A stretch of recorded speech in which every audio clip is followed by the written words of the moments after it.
Hello, everybody, and welcome back to the channel. It is the most earth-breaking, ground-shaking, but never media show money taking, the man, the myth, the legend, the most electrifying YouTuber in all of it, entertainment today. And today, I will be talking about a great many things, a lot of things that happen.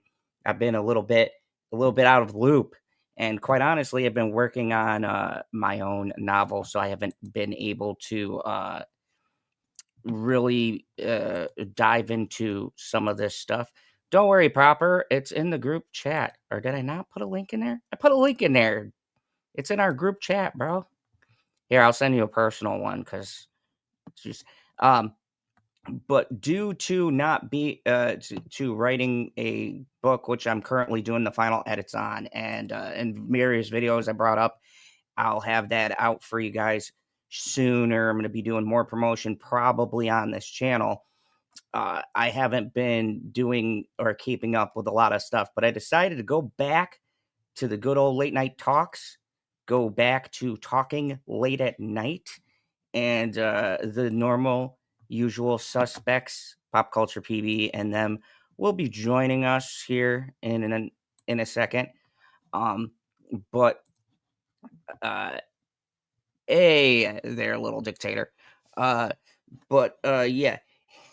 Um, we have a lot to cover today, a lot that I've missed out on, a lot of craziness that I have not been able to throw my 2 cents in, my colorful commentary, and my hilarity in. And I think that now was a good time for me to kind of start up because I have these Saturday or Friday nights and Saturdays off. So I wanted to kind of throw my hat back into the arena because a lot of stuff have been going on. And if the robots have the way, I will be fucking replaced with AI and we will all be living in a dismal apocalyptic future.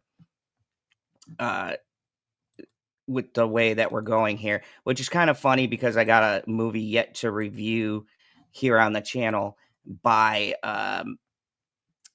Mr. Sam Rockwell stars in the movie. It's Good Luck, Have Fun, Don't Die, which is a commentary on AI, which is hilarious because the first story just broke tonight that I will be talking about. I had no plans on bringing this up. If you guys are new here on the channel, I cover a wide variety of entertainment stuff. But also, you may not know, I am a, oh, okay. Well, you should definitely tell me that off of the channel. Definitely text me about that later. But I had no, hey, what's up? Just so you know, I have absolutely no fear of AI trying to replace me because, frankly, I'm way too unpredictable for AI. So unpredictable, in fact, if AI tried to replicate me, it would just commit suicide. What's up, Justin Proper? Good to see you. We're in for a bit of a long one tonight. Oh, I've got I'm not. I gotta wake up early, so I'm gonna be just chilling for a little bit.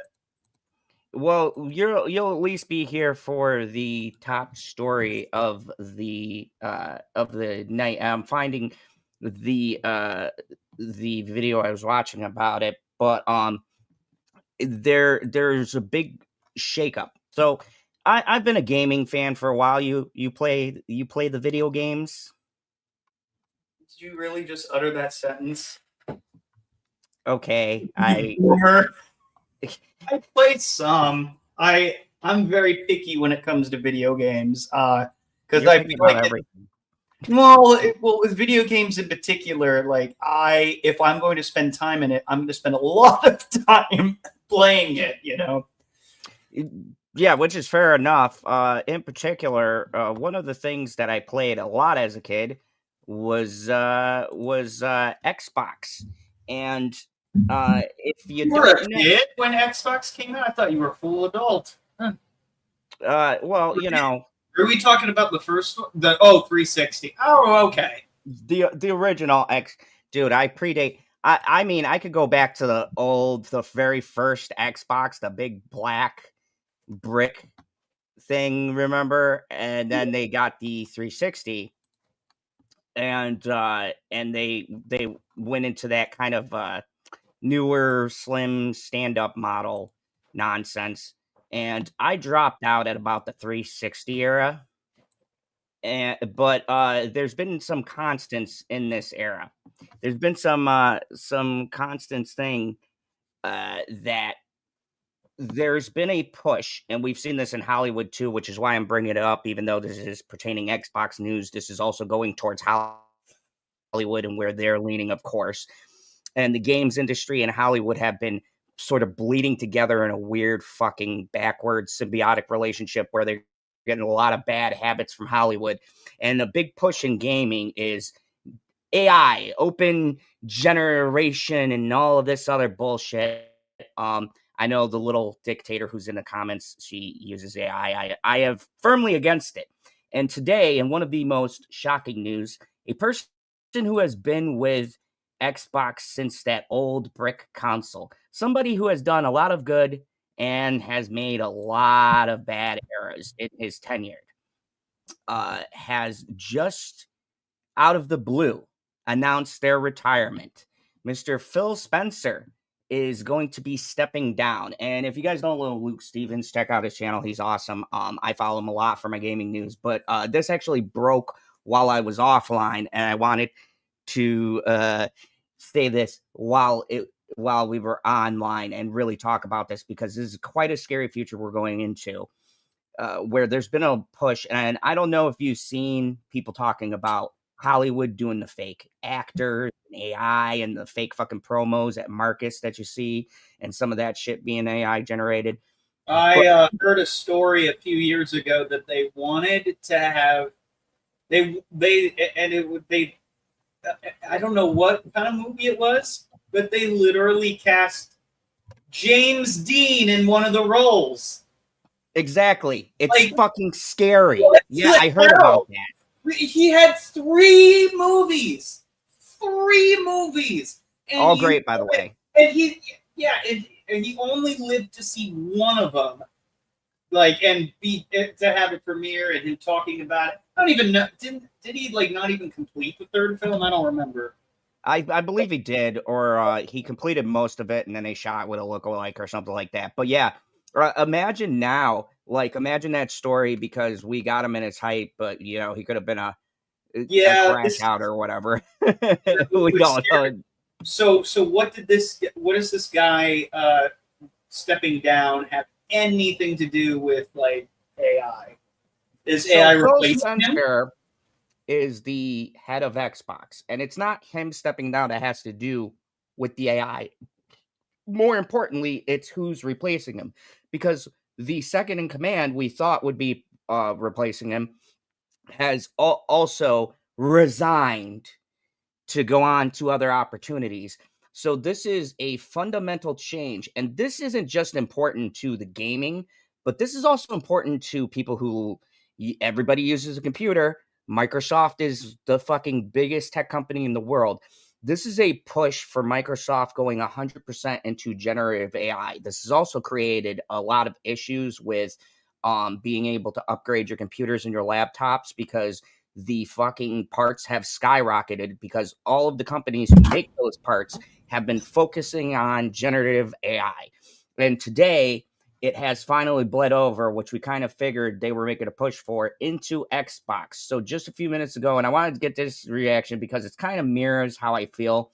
Luke's a pretty funny guy, so I'm going to play this for everybody so you can hear what's going on. 6 seconds ago, Xbox head Phil Spencer is set to retire on Monday. What? Phil Spencer retiring. Sarah Bond is out. Matt Booty promoted as Microsoft AI executive. Asha Sharma named new Xbox boss.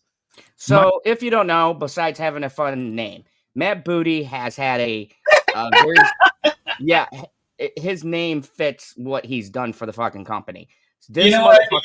That's almost as good as Brandon Moist. Rest in peace. Dude, this dude has failed upwards for being as booty as he is. Has failed fucking upwards like nobody I have ever seen in my life. But the big highlight here is Asha taking over. and where she comes from. And Luke is going to break this down because we're going to watch this because I think it's very important. And it's kind of hilarious too, because she says all of the things, the right things, but when you hear the thing, you'll smell the bullshit immediately. It's a lot of corporate speak, a lot of double talk. So yeah. Microsoft gaming CEO Phil Spencer, who has been at Microsoft since he joined as an intern in 1988 and with Xbox since the software giant launched its first console in 2001, is retiring. Sources familiar with the matter who are not authorized to speak publicly confirmed to IGN. Spencer's retirement is effective Monday, February 23rd. That doesn't sound like much of a retirement. Typically, retirements are planned. And I just want to say that's hilarious. He points that out. Now, look, there's been a lot of stuff. I don't know much about this, but I mean, you don't think there's like a slight chance that maybe he just didn't want it to go public? He just like told people there. It's like, why would I bother? Now, here's the thing. I would be with you on that, but if you've followed this as long as I have, Phil hasn't always made the best moves. There's been a couple of blunders, and he did a recent $4.4 billion acquisition. If you don't know, Microsoft now owns Blizzard, which does Overwatch and Activision Diablo. Blizzard, the one that had a bunch of like sexual assaults. Yeah, we covered it on this channel. The irony is not. Oh, that was one of my favorites to do the headlines. So they own that. They own the company. They own the company who makes Candy Crush. They brought them. They own the company that does Doom and all of those games. They own them. And they own the company who does Fallout, Bethesda, Fallout, Elder Scrolls, all of that. They own them. So they made a big play into gaming. Now, then all of a sudden they started switching. And Phil is kind of from the old guard. He put all of these into play. So now this new person is coming in, and they have all of these companies. And much like what we're seeing in movies, which I'm going to relate this back to later tonight when I talk about Netflix, it's been this fucking corporate grab since not just this year, but pretty much the last 2 or 3 years have been these major big corporations fucking gobbling up these little corporations. And now they are almost monopolizing these, and they've shut down a lot of studios that did good games. So this is very concerning, not just for what it represents, but for what it represents for people who love these kinds of games, like what the future is. I do not want fucking AI tools building worlds and making dialogues. There's a lot of games that have tried to implement it, and they sound like shit. It's very hollow because it's a fucking computer. But what it seems to me that Microsoft is doing is taking all of their funds and their resources and putting all of their chips down on this push for AI, which is kind of fucking scary. And when you also just consider, this isn't just gaming. I mean, we're talking PCs, they're implementing these tools, anything with the Microsoft brand, which is half the fucking world. If you own anything, even if you're an Apple fan or whatever the fuck phone you have or whatever, anything that is Microsoft, just know they are making a big push into the AI space. Pretty soon, Justin, we might as well just fucking have robots run my channel, because that's where we're fucking heading right now.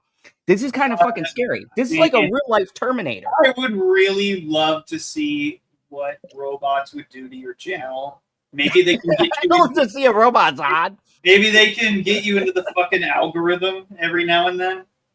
Maybe they'll figure out. I would hit the fucking algorithm every now and again. Would it also? Honestly, I don't mind if we're talking about this hypothetical of like AI basically running your channel. I've seen those fucking AI channels. They are everywhere, and I just like want to look at like some interesting history, and it's the same fucking voice that like is lazily copied and pasted. Oh my god, no, it's not just 3 or 4. It's fucking everywhere, like in every like little sub. No, I mean, there's only 3 or 4 voices. Oh yeah, exactly, yes, and it sounds like a robot. They pronounce things wrong, which is ridiculous. Like it's just they pronounce everything wrong. Like simple names, and it would just it just is like if you knew about the fucking shit, you wouldn't be making these silly little mistakes. Like, and you can tell that it's all monotone and there's no human soul to it. They don't even do the voices correctly. So let's continue because they have no sense of inflection, and it's everywhere. Can you imagine though? In this hypothetical situation, this is the question I wanted to ask. In this hypothetical situation, like, would an AI like image of you speak on subjects that are in the news? Like, is that what we're talking about, or just like? I mean, I imagine because of how AI works, right? You got to program everything in, so we could program the topics, and the fucking robot will just do it. But here's the thing, though. Now you get into man controls the AI for right now, right? We're not yet into the Terminator future here. This is going like you can program in censorships and things like that. So if we're replacing everything and we're having computers essentially write these programs, and they've said the tools aren't advanced enough to create whole worlds and things like that. You still need artists and designers and shit like that. But this also speaks to you can just program things. They've already been trying to sanitize games down and take this out and do that. I'm sure you've heard occasionally. What did they take out of games? Well, aside from if you go on Steam, the fucking cheat codes, which is like some of the fun. With Steam, they're trying to get them to get rid of any game, like anime games and stuff like that, because or the hentai games and things like that. And like, look, I think that stuff is stupid, but it is freedom of expression. It is artistic creativity. We went through this in the 90s, folks. I lived it, okay, with Mortal Kombat and censorship. And when Rockstar first ever did the first GTA, I'm not talking about the 3D one. I mean the fucking 2D one where you were running over people with cars and it was like 2D sprites, okay? Like, this is giving more control for them to be able to censor and to monetize and read algorithms and treat people like walking credit cards. There is no artistry, no heart, no soul into it. And the little dictator said, I'd flip out if they created a version of Resident Evil. We're not quite there, but, brace yourself. So let's continue because there's a lot more to this that's very scary. Are not so last minute. Okay. Retirement. Meanwhile, Xbox President Sarah Bond, long thought by many, both inside and outside of Microsoft, to be Spencer's heir apparent, has resigned. Doesn't sound like a retirement. It sounds like you're going to be fired. You can retire if you want, but Tuesday we're firing you, so you have to retire by Monday. She resigned. That sounds like a resignation of protest to me. That's what that sounds like to me. Yeah, retirement, literally. Yeah. Okay. The new CEO of Microsoft Gaming will be Asha Sharma, currently the president of Microsoft's Core AI product. I don't know who this is, but hearing that they're the head of the Core AI product, that makes me think this is probably one of the worst possible selections they could have possibly made. In this role, she oversees the teams and technologies that power AI across Microsoft and its enterprise customers. So they're just doubling. So this is where it gets funny. Now, listen to her credentials. Now, keep in mind, she is going to take over a gaming division. And tripling down on AI. Finally, Xbox Game Studios head Matt Booty is being promoted to Chief Content Officer and will work closely with Sharma. Quote, I want to thank Phil for his extraordinary leadership and partnership, Satya Nadella said in an email sent to Microsoft staff. Over 38 years at Microsoft, including 12 years leading gaming, Phil helped transform what we do and how we do it. Full emails from Satya Nadella, Spencer, Sharma, and Booty are below. Today marks an exciting new chapter for Microsoft. This is from Spencer. Last fall, I shared with Satya that I was thinking about stepping back and starting the next chapter of my life. From that moment, we aligned on approaching this transition with intention, ensuring stability. Now, he said he had approached this last fall, right? Last fall, he had planned to step back. However, if you looked at other interviews, Phil was talking about things coming up in the future.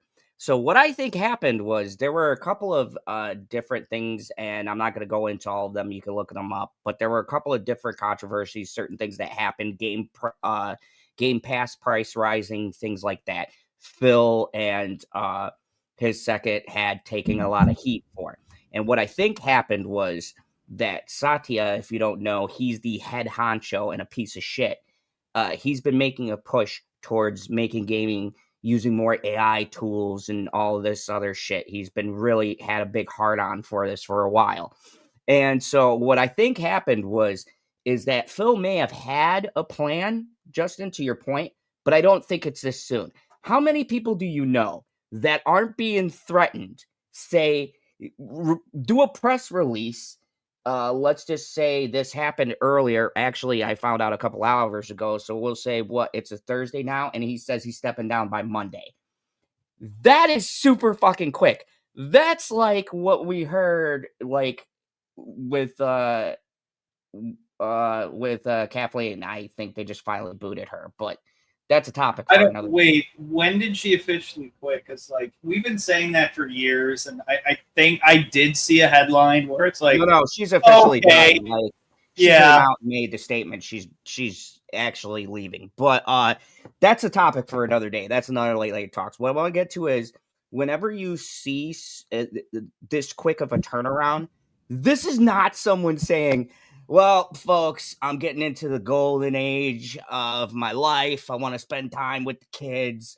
I want to, just no, you don't. Have a mimosa. No, you don't. You don't want to spend time with the kids. Like, just listening to this wording, Justin, like not knowing anything about the situation, does that sound to you like this was part of the plan? Like, I have no idea. I have no idea. It just kind of comes out of nowhere like that. Like, yeah, that's kind of a red flag of just like, hey, shit just kind of hit the fan recently. Without any other context, like I can't really. It's just. Here's the thing, though. You got about as much context as I do. I can't tell you. And I've been following this. Anything else other than what is presented in front of me. I'm sorry to disappoint, but it's like this is all I gather.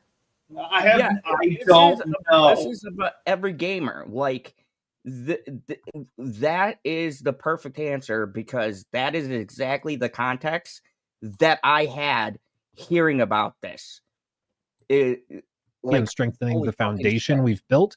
Xbox has always been more than a business. It's a vibrant community of players, creators, and teams who deeply care about what we build and how we build it, and it deserves a thoughtful, deliberate plan for the road ahead. Today marks an exciting new chapter for Microsoft Gaming as Asha Sharma steps into the role of CEO, and I want to be the first to welcome her to this incredible team. Working with her over the past several months has given me tremendous confidence. She brings genuine curiosity, clarity, and a deep commitment to understanding players, creators, and decisions that shape our future. We know this is an important moment for our fans, partners, and team, and we're committed to getting it right. I'll remain in an advisory role through the summer to support a smooth handoff. Sharma is a former VP of product engineering at Meta, so the metaverse.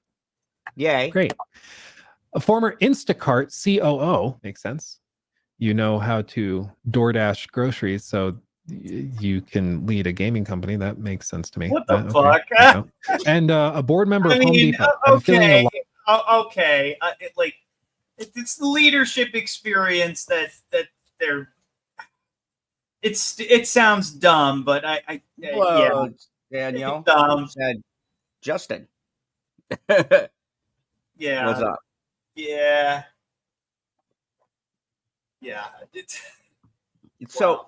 So let's just get the qualifications. Metaverse, which we're talking about the meta, like when they were making the push for the 3D gaming, you put on the meta headset and do 3D games. That fucking spectacularly failed. Honestly, I didn't think it was that bad. They just, I think the tech is just a pain in the ass for people to have. She did a stint as one of those like cart things to deliver stuff and fucking Home Depot execs. So yeah, the ship is fucking going down, so she could fucking patch holes in it, I guess, with fucking duct tape. Like, how, Justin, it would be like Xbox calling us up and going, "Hey, we saw you two good-looking guys on that late night talk show. Do you want to run a fucking gaming company?" I wouldn't say no, but I don't got any fucking experience in that. Yeah, I mean, wouldn't know what to do. Like with especially the only thing I might be able to pull off is like being like a story like executive, maybe. But I struggled making like an animated figure run like on Maya. Like I did a little bit of that, but that shit's too complicated. I do not have the brain for that sort of thing. I just do. But from the sounds of it, we don't have to know shit. All you have to do is have some basic knowledge in fucking business and have a couple of fucking fancy titles. Like, that is crazy to me. This is actually legitimately fucking insane. This pick, like, a lot of duct tape's going to be needed in the next few months to keep things together. So maybe that will be helpful. Get a discount. My first job is simple. Okay. She sent this email to staff. She wrote, first job is simple. Understand what makes this work and protect it. You'd think you'd promote somebody that actually knows already, but okay, whatever.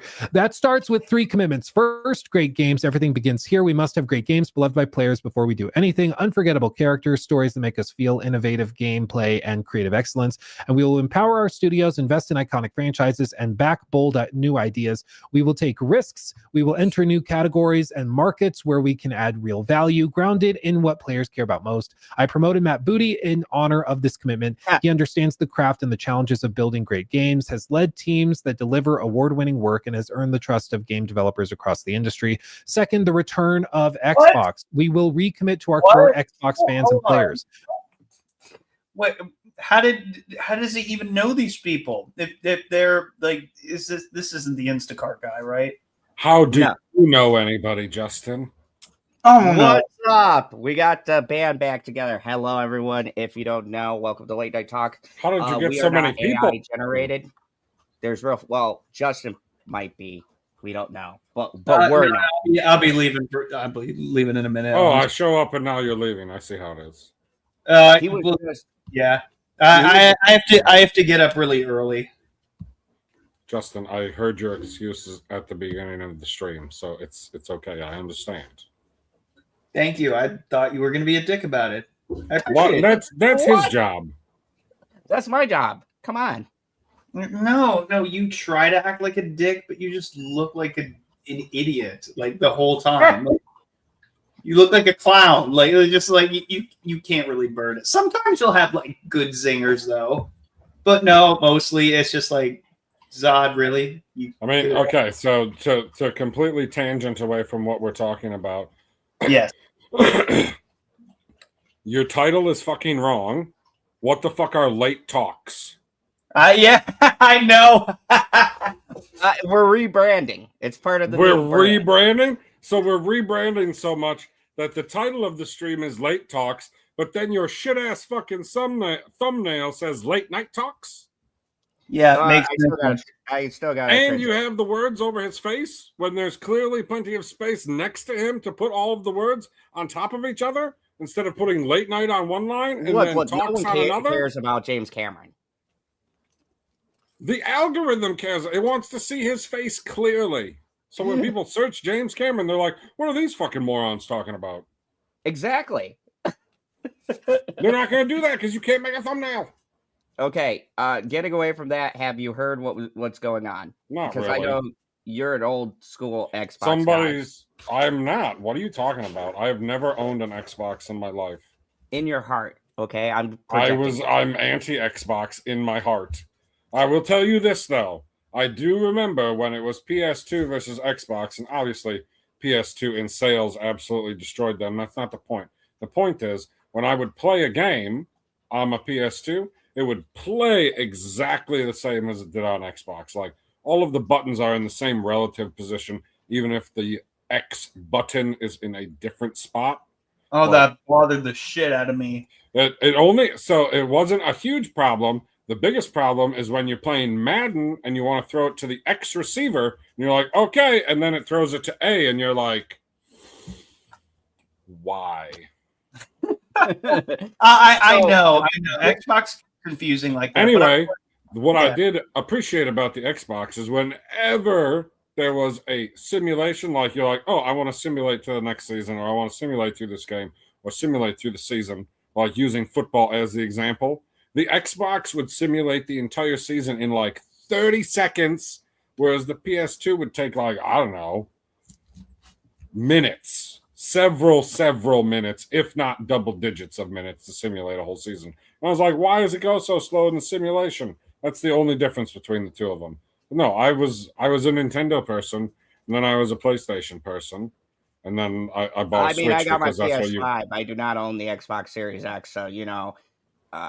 Yeah, but I've never owned an Xbox at all. I've had Xbox and anyway, Xbox. So you're talking about the Xbox CEO quitting? No, he has retired. Isn't that what I just said? And then his second in command, I believe, her resigned is more quitting. His retired, I think, he was forced out. And suspiciously, while Microsoft is making a push into AI, all of a sudden they hire a person whose qualifications are in AI and Home Depot and Doorbox and Meta. You know what's funny, Zod? You reminded me of something. So I had seen a comment on a YouTube video about AI is taking over different jobs. So there's going to be a lot of layoffs here in the near future with developing AI. It just got me thinking. It reminded me that oh shit, did I forget it? Damn it. Come back to me in a second. Once I remember, I got you. Dogness. Okay, damn it. So here's the thing. Phil stepped down. This person. Oh no! I remember what I was going to say. Okay, excellent. So there was a comment that I read that said because they were talking about like layoffs, like in like factories and shit like that, and like Amazon warehouses. They said, "Why? Yeah, you can do that, but why not start from the top?" We're about to see what happens if it starts from the top, and it might be worse, or just as bad, actually. Yes, exactly, and that's the thing. Like we got to remain consistent. Like we are totally baiting people on this. Everybody loves dogs. They're just gonna click on this and see the dog, not know what the fuck we're talking about. If you're listening to this, there's an adorable dog in the background. This is all what us in the biz refer to as clickbait, because they're like, I'll give them a chance. Everyone left. Now there's nobody watching. What did you do, doggy? What did you do? Boop. So let's I wanted to bring this up as a larger point of our AI discussion and how we all feel about it. I was just saying, I saw this movie called Good Luck, Have Fun, Don't Die with Sam Rockwell. Great movie. If you haven't seen it, my review will be up on the Do I know Sam Rockwell? The name sounds familiar. I went and seen Psycho Killer, which was a great movie as well. But Good Luck. Did they play the song Psycho Killer in the movie? No, that was my one complaint. That would have been a perfect song to put in there. It's from the writer who wrote Seven. But missed opportunity. They did big missed opportunity. That was my point deduction. But Good Luck, Have Fun, Don't Die is about basically AI, our connection to our phones, and the disconnection of people, and how we have begun to distance each other, even though we can be so socially connected. And the thing that bothers me about this, and why I brought it up, because this isn't just an Xbox thing if you're not a gamer and you watch my channel for movies. Sounds like you brought it up to bring me down. This is a broader movie issue too, because the same thing is happening in Hollywood. Everybody is doubling down on AI. And right now, currently, dude, AI. I'm sorry, I have to tangent again because you said like the magic words. Did you see what KFC has done? Oh yeah. They brought the double down back, but they added a fucking hash brown in between it. Oh yeah. Oh my god. So AI has Why even bring that up? because He said double down, and then I seen the ad for it, and I was like, everybody needs to know the double down is back. It is the most ridiculous fucking sandwich that fast food's ever made, and it's amazing. I don't even eat there, so I could care You less. should, Justin. Do you not like fucking trying to clog your arteries in one shot? No, I'm kind of sick of that. Like this is some fat people talk that I can't Be stand. less American. Oh my gosh, yeah, well, this is yeah, you're representing it very well. Yeah. Anyway, PB, what are your feelings? This is also raising computer prices and stuff like that. How do my you feelings feel? are I need to get to KFC. Okay, besides the double down, which was which is amazing, and now thank you. I'm gonna have to call the wife and ask her to swing by KFC. They're not open anymore tonight. Son of a bitch. Thanks. You planted to see it. I'm probably gonna go tomorrow.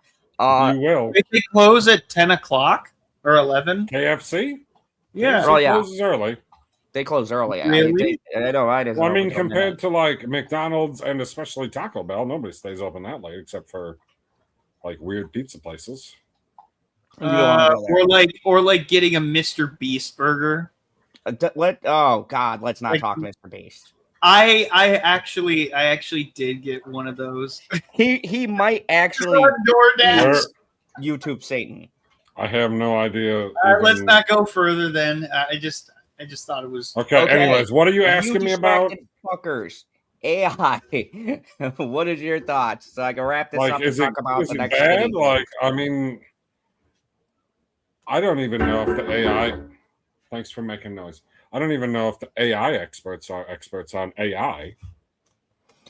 Like, they keep on saying that it's supposed to be able to figure stuff out. Like, I'm sitting here watching Best Medicine, right? I told you to watch that show. Yes. Did you start watching it? Because I see you added Fox 1 to the Prime. Yeah, dude. Memory of a Killer. Fucking great. I told you. I told you it was good. Anyway, I'm watching glad. that. Yes, I'm glad I took that suggestion. I was watching Best Medicine, and he's got like all of the symptoms written on a whiteboard for I think 3 different people. So he just got them all in columns, and some of them are connected, some of them aren't connected because he's just trying to figure out what's going on. Oh, And okay. Okay. What are you saying? Okay, about? I'm making an AI point, guy. Okay. Go on. Yeah. Okay. I'm following. So like, it just Okay. seems to rave at this random show. I mean, it's a good show. I don't know if it's as good as Memory of a Killer, but it's a good show. That's not the point. The point is I'm watching it, and I thought to myself when I said out loud to the girlfriend, I was like, man, you would put them symptoms into the AI, boom, it'd be fucking cured already. So it's like, what are you going to use the AI for? But I see. But then here's the thing I would argue with that. Humans Because can they barely get shit right. I've watched, let me counter yours. No, I get with that, but House. the AI doesn't make mistake analyses, and it will give you the multiple answers. Like, did you watch Jeopardy years ago when the AI Watson was playing Jeopardy? No, I did not. Okay, so they had 2 people on there, obviously, and also Watson. And every time that there was an answer up there, and you have to give the question, because that's how Jeopardy works, right? He would take the information from the clue, and then it would give anywhere between, I think, 2 and like 5 answers, but they would be weighted. He'd be like, well, I'm 70% sure that it's this, but then I'm 15% sure it's this and 5% sure it's this, and it would just keep working down. So it's still going to give you all of, like, you put in your symptoms and it's going to say it could be this, it could be this, it could be this, it could be this. We could do these tests to figure this out quickly. We could, it's going to be able to come up with a plan way faster than a doctor could.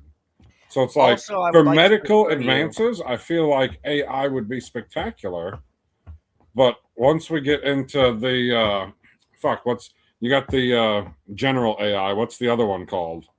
I don't know. I know from gaming, like AI core. Because they say that the general AI isn't the one that we're supposed to be worried about. It's like the generative AI. I don't fucking remember. Generative AI. Where it starts to think for itself instead of just like running its program. That is what I'm talking about. And Microsoft. I mean, I just don't understand. It's like, okay, what part of the fucking world are you from that you invented AI, but also have not seen Terminator? I feel like every single one of the fucking people that has to do with AI has seen fucking Terminator, and they were like, "Oh, that's a good idea. It won't happen to me." No, they're like, no. It's sort of like, oh, no, this is a good idea. No, we take inspiration from this. We are going to ruin the world, dude. That's the whole idea. I've never been more on the same page with the little dictator. Yeah. True statement. So yeah, he has figured out the grift properly, but I don't know. I don't think that I'm anti-AI, but it seems like everything is moving at such a lightning pace for no apparent reason. Yeah, like why? Look how long it took for us to get good CGI in movies, right? Why the fuck? And that's now you can do. You've seen the stuff that the Sea Dance 2.0 has been making? Oh yeah, fucking wild shit. And it looks good. Like the cadence and however anybody's speaking, that seems like it is the thing that is lacking the most. But in some of the videos that I've seen with the visuals of these, it's like I don't know if I can tell if this one's fake. I'll give you a great example. I need to double, triple, quadruple check to be like, is something weird here? Because if I was just watching it on mute, I don't know if I would have known, oh, those two must have filmed this scene together at some point and I didn't know about it. Look at that movie that came out. The vampire movie. Fuck, I just lost it. Vampire movie? Like it just came out this year. My favorite movie. At the end of last year? Oh, fuck. I know it was on your list too, wasn't it? Yeah. With Michael B. Jordan. Sinners? Sinners, there we go. Yeah. Look at Sinners. Look at the AI. People swear to God, I argued with people, they had to look it up. That is Michael B. Jordan playing two separate characters. They overlaid AI and they also used camera work where you swear to God he's talking to like he legitimately has a real life twin brother. So it's like the Parent Trap, but they up their game. Yeah, it's like the Parent Trap was impressive. No, but it's just like using the CGI we have. You mean the one with Lindsay Lohan? Yes, God. And the same with Back to the Future Part 2 when Michael J. Fox is playing like 4 different roles. What about what's the episode where they keep getting frickin' SG-1 teams through the gate and there's like frickin' 20 Samantha Carters? Oh yeah. Was that not impressive? What I'm saying is just watch more Stargate. The CGI, dude. Nah. The new show is coming out. Oh my god, it's gonna be amazing. I know. Oh, that's gonna be hype. Anyways, that's a talk for another day. The CGI has come a long way, but it wasn't always great. It took some time, and it took many years for people to hone and really understand how to use it. And I think the issue with the way the world works today. And folks, feel free to leave a comment because I see you motherfuckers dropping in and out. Leave some fucking comments. Say hi, something. Anyways, that is the point. Okay. Subscribe, like, hype, tell your grandma. Tell your pa. Anyways, the point being is that it took time. And I think the way the world is working today, the crux of the issue, my main issue I have with this and why I think it's a very, very important topic to talk about is that everybody, and this includes my little dictator in here, she's going to be like, oh, Dad, you shouted me out, blah, blah, blah. But you're part of this generation too. Everybody wants to rush to progress, to rush these new things without understanding the tools. They don't want to take time, even back in the day with the fucking hammer and nails, okay? Someone just didn't pound their away and do shit. They tested it. There was testing. There was time to figure out how things work to properly implement it. And when you have billion-dollar tech companies, they're not trying to go, okay, let's slowly use this. Let's slowly integrate this into our systems and let's ease people into it. They're like, no, fuck you. You're going to like what we're doing. You're going to accept this. And unfortunately, this younger generation is kind of just on their phones like, yay, AI fucking kitty cat farm. This is fucking great. Not gonna lie, I do watch It's a trap. I Did you watch learn all of, nothing from it, Akbar? It's a trap. I watch They all the want fluffy you- videos on Instagram of the little Pomeranian that does all the jobs and gosh. everything, and they're hilarious. I think they're hilarious. I do like some of these AI things of Watching the babies do stand-up comedy, hilarious. that or Martin Luther King like on a doorbell camera. Oh, I haven't seen that one yet. Yeah, or like you'll just get random dancing with like you'll have like Michael Jackson with the paparazzi in The 2020. one okay, so any of them that are like baby doing stand-up comedy is amazing because obviously it's like without even looking at it, you immediately know that it's fake. You know what I mean? Yep. And you can enjoy the fakeness of it. Whereas when what was the one that everybody was looking at for a while? The guys on the boat rescuing the baby the baby polar bear. The baby panda. That's the baby panda. No, the baby polar bear. They're like pulling it up over the edge, and then the one guy magically has 6 fucking fingers there for a second. And I was like, oh my god. Yeah, and there was AI has figured out hands. There's not a lot of hand mistakes anymore. Right. There was one video like I was looking up I just kind of found it randomly. It's like AI Titanic content has gotten out of control, which I think was what is that? What the hell does that mean? Well, there was a bunch of like news publications had printed out like pictures of like actual people and sold it as like these are the pictures of the real people who are on the Titanic, but instead they did AI pictures that looked nothing like them, like at all. And there was unlike the LA Times or something, if on the anniversary of the Titanic sinking, they had an AI generated image of the Titanic.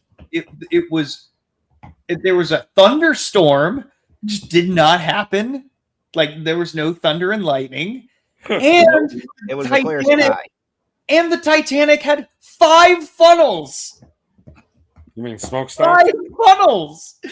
Smokestacks, yeah. It was ridiculous. And when they're in the radio room, the clock in the background, this is what broke me. The clock said, the clock said 1, 2, 5, 4, 5, 6. Like, what? They get the clock wrong. Like, okay, really quick, I want to read one of the best comments that I got from the night. Hold on a second. From Lady Blood Moon. CGI has been through a lot. I have my wonderful dad to thank to show me all kinds of movies, terrible CGI or not. Yes, I have CGI in great movies, like otherwise fantastic movies. Like there's the Power Rangers movie, ridiculous classic. Whoa, I don't care what anybody says. Whoa! You said Power Rangers movie. Do you mean the Mighty Morphin Power Rangers movie with Ivan Ooze? Yes. Amazing. Yes, when those purple people are like in that fight in the first 30 minutes, like they kick him in the head, and that CGI is ridiculous. The mask. You're telling me you think that CGI is ridiculous, but the Zords and their CGI not ridiculous? No, it's still ridiculous. Hold on, I will say I'll take the Pepsi challenge on this one. If you compare that to the newer movie they did, I would take the old CGI from that movie over whatever the fuck they were doing in the new movie.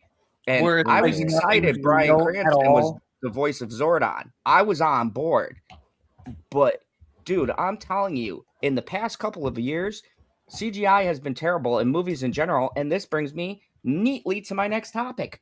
Warner Bros. Oh my God, transition. Warner Bros. Rejects the offer from Paramount, and it's looking more and more like Netflix is going to fucking own Warner Bros. Oh, thank God. Yay. No. What? No. Okay, this is going to be great because What? I am No. firmly against it. Are you fucking, Justin? I mean this with love, but are you fucking retarded? If Netflix buys Warner Bros., think about how Netflix makes movies. They make shit movies, okay? No. Here's the deal. Here's the deal. Damsel. Here's the deal. I can list a bunch of Netflix movies, A, you haven't seen, or B, were absolute ass. And you're talking about that Warner Bros., who owns fucking DC, which, by the way, if you guys didn't know, General Zod, I'm a huge DC fan. Warner Bros. Will own the DC properties that are connected to Warner Brothers. No problem with that. Which means Netflix will own everything in the Warner Bros. Umbrella. The worst thing that could happen in the world is if Netflix buys fucking Warner Brothers. Now, why do we think that? So if they buy Warner Brothers, does that mean they also buy the physical studios that Warner Brothers has? They are going to own everything. Yes, they're going to own. Okay, so why, if they now also have the physical studios and everything that comes with it, Warner Brothers is making their own films and their own studios. Why would they stop doing that? Because why do you believe that them taking all of their infrastructure, that's like they're going to take all of their infrastructure and be like, we don't need that stuff. We're making shit movies. They have stated several times the future is streaming and that they do not believe in the theater experience. Netflix, to me, is one of, if not the biggest contributor to trying to kill the movie theater experience. And look, we've talked about this many times on this channel. Movie theaters have been in a shit state, sure. But since I was a kid, I got a question for you. My daughter was a kid, I have been in love with the movie theater experience. It helps when all of the movies you go see are free. Go ahead. Just how saying. How do you feel about virtual reality theaters where you put the goggles on and now it looks like you're in the theater? I think it's shit. You think that's shit? Yeah, I'll tell you why.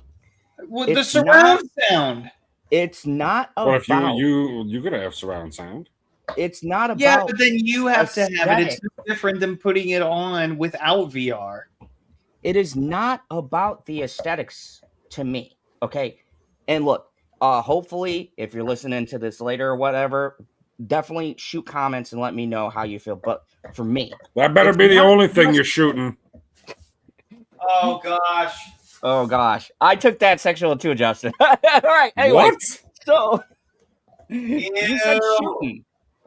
You were very vague on that. Anyways, welcome to the channel. This is Late Night Talks. If you guys thought we were going to be appropriate, buckle up. Anyways, to me, the theater experience is not just like, people have this misconception that it's just the audio and visual. Like, look, I got a big fucking sound bar. I just got these subs that connect Wi-Fi to the television. Dude, so, like, I want to watch What toppings did you get on your subs? I don't know this shit, man. It's just one of those big black, like, huge boxes. Okay, what is the base to your sub? Like, did you get the Italian urban cheese? Sounds like it. Yeah, it's all the fixins. Anyways, my point being, he has no idea. Why would you ask these questions? Because the question is completely nonsensical, because I was asking him about his Subway sub, not his subwoofer sub. Anyways, to me, the theater experience, this is not about just seeing a movie, just like, oh, here's the movie. It's about the feel that you get. It's about the smell of popcorn. It's about the sticky ass fucking aisles that you go through, rubbing shoulders with the public. And this is a bigger symptom, which is why I did AI in the beginning. This is a big, yeah, folks, we do have connecting themes. I'm a fucking writer. Anyways, the point being, this is about the people connecting and the feeling that you get in the building itself. It's about when I was young and the smell of popcorn. And the one good thing I did with that person who calls themselves my father, which was go to the theater and have this fucking experience, this life altering, changing that has me to this day talking about movies and entertainment and things like that. It's something that I experienced with my daughter when I took her to her first movie and what we do on the weekend. To me, you're taking out the interaction, the connective part of what makes movies magic, man. Let me ask you something, PB. Star Wars question. I know you fucking love those, right? Star Wars. What do you think is more fucking impactful? Seeing Star Wars at your house on your regular seat, maybe you got a good sound set up, you got a nice big screen TV, right? Maybe you got a nice little surround sound. Is that more impactful, or going to that giant fucking screen with all of the people, everybody as fucking excited as you, ready for some fucking great Star Wars? Now you're amped up. Let's just assume this is a good Star Wars movie we all went to see, right? And now you get out there, there's that fucking buzz in the air, everybody's fucking excited to your right, to your left, you're fucking sitting there talking kind of about buzz it. in Maybe the you went air? with friends, you're chatting on the way home. To me, that is the magic of movies. This push to online streaming bullshit is killing what makes the industry special, what makes movies movies. That is my issue with Netflix buying it. They don't give a fuck about the theater experience. They care about analytics, and they care about numbers, and they care about viewers, and they care about keeping fucking eyeballs and this fucking TikTok generation watching their fucking shitty shows or their shitty new movie. They don't care about quality and hooking people in. Once in a while, you get like Ozarks or really good shows, but 9 times out of 10, they release 50 fucking trash things, and then you get the like 8 or 9 good things. Come on. Pause. Come on. How old was she when you took her to crawl? Geez, like 13, maybe 12, 13. Okay, that's not as bad as I was thinking. You're a monster. Fucking wild guy. Yeah. I mean, I'm not one to judge. My dad took me to My Bloody Valentine when I was. But we have, you see, Justin, I love that because we have that experience. He was like, oh, I should not have taken my son to this. Like a few times, like the Friday the 13th remake, fucking Halloween, like the Rob Zombie one. He thought that like he even hid the butcher knives away in the house. I was like, it's just a movie. I can handle it. And here's the thing. My next article I'm going to bring up is the man who's highlighted in this. The only time in the recent years I've agreed with him, but even James Cameron is against this. And as much as I fucking hate Avatar and the fact that he's wasted like so much skill and effort in dog shit movies, Not only that, but they wasted time. Like, if you think about it, like every single person who watched that 3.5 hour snooze fest or whatever, like if you equate everyone's time who watched that movie, how much do you understand how much time that is? Centuries, millenniums of time of the human race is now gone forever, wasted on fucking Avatar. I think you may have moved the decimal point a little there. But my point being, right, it's the only time I agree with James Cameron. So here's the thing. Now, do I think Paramount's always made the best decisions? No. But they did make Yellowstone. So I'm kind of impartial. And I believe Paramount still holds the spirit of wanting things to be in theater. Is What- Yellowstone the only thing that you give Paramount credit for? I mean, Paramount Pictures owns a lot of shit. I can't name all. No, the but I movies mean, off the there's top of my head. nothing else that Paramount has made where you're like, oh yeah, they made this too. This was good. I mean, they got a ton of stuff under their belt. I mean, I just go to Yellowstone right away because that's the most recent thing that they've done. All right, I'm gonna head out, guys. Auf Wiedersehen. I do have one request. Do you have all of the articles like at hand? Yeah, they're in the link. Mind if I do a quick rapid fire round?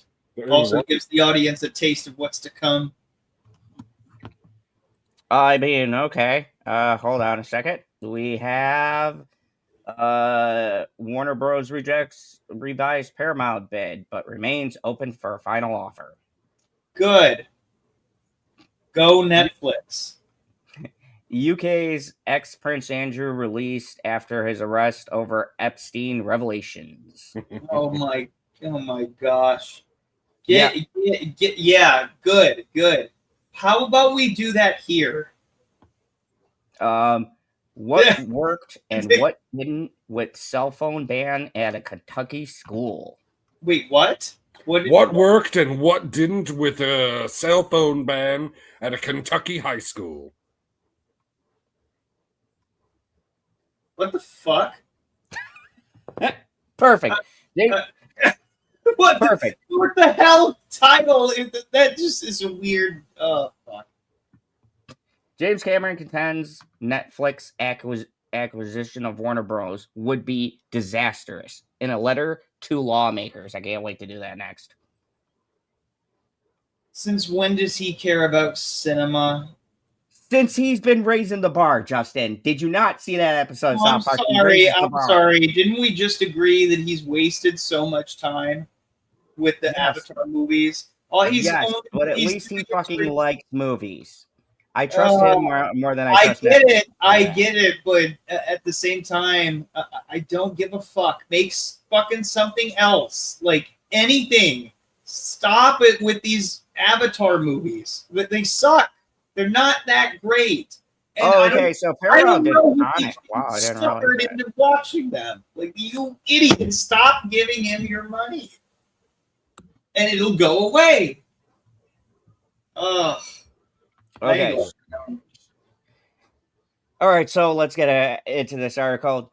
Justin, it's been real. Hopefully you don't have fucking responsibilities again. Damn you. I do in the mornings. Have a good night, fellas. Every morning, even Sunday morning? Yes, I'm a busy man. You're a fucking gigolo. Probably is. I'm just a busy man. That's what I said. That's what we said. Fuck off. Good night.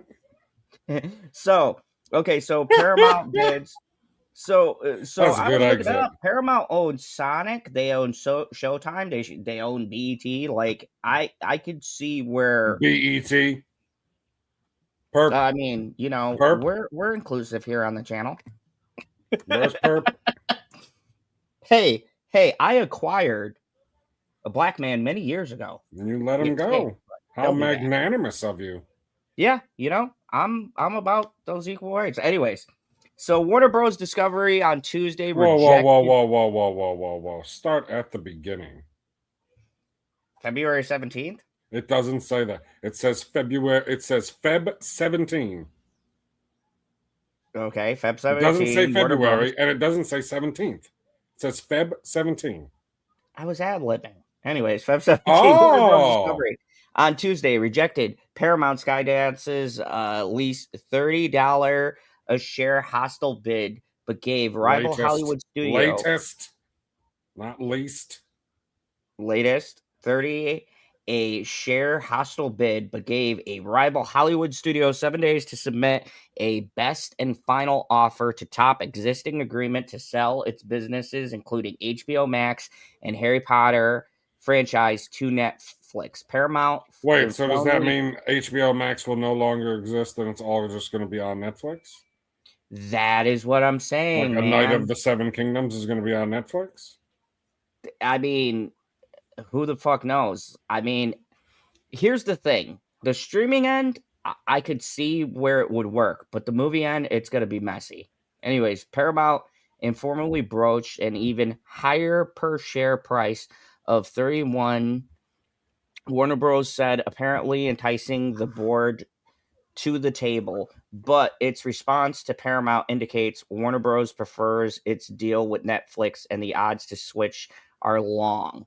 Warner Bros. Discovery shares were up 3.4 at 28.93 cents or $28.93, while Paramount rose nearly 5%. Netflix shares were largely flat in the afternoon trading. Paramount has until February 23rd to make a new offer, which Netflix is allowed to match under the terms of the merger agreement, Warner Bros. Said. The board has not determined that the proposal is reasonable, likely to result in a transaction that is superior to the Netflix merger. Warner Bros. Chairman Samuel D. Pazza Jr. and CEO David Zaslav, Big Dick Dave, we've talked about him here on the channel, sent to the board on Tuesday.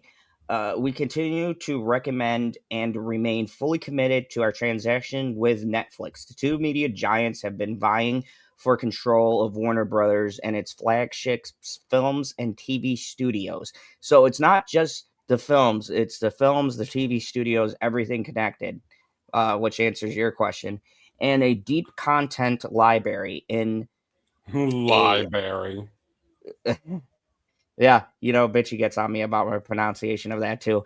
In a contest that highlights the high stakes of rapidly shifting entertainment landscape, Paramount later on Tuesday acknowledged the 7-day offer, even as it called Warner's board actions unusual.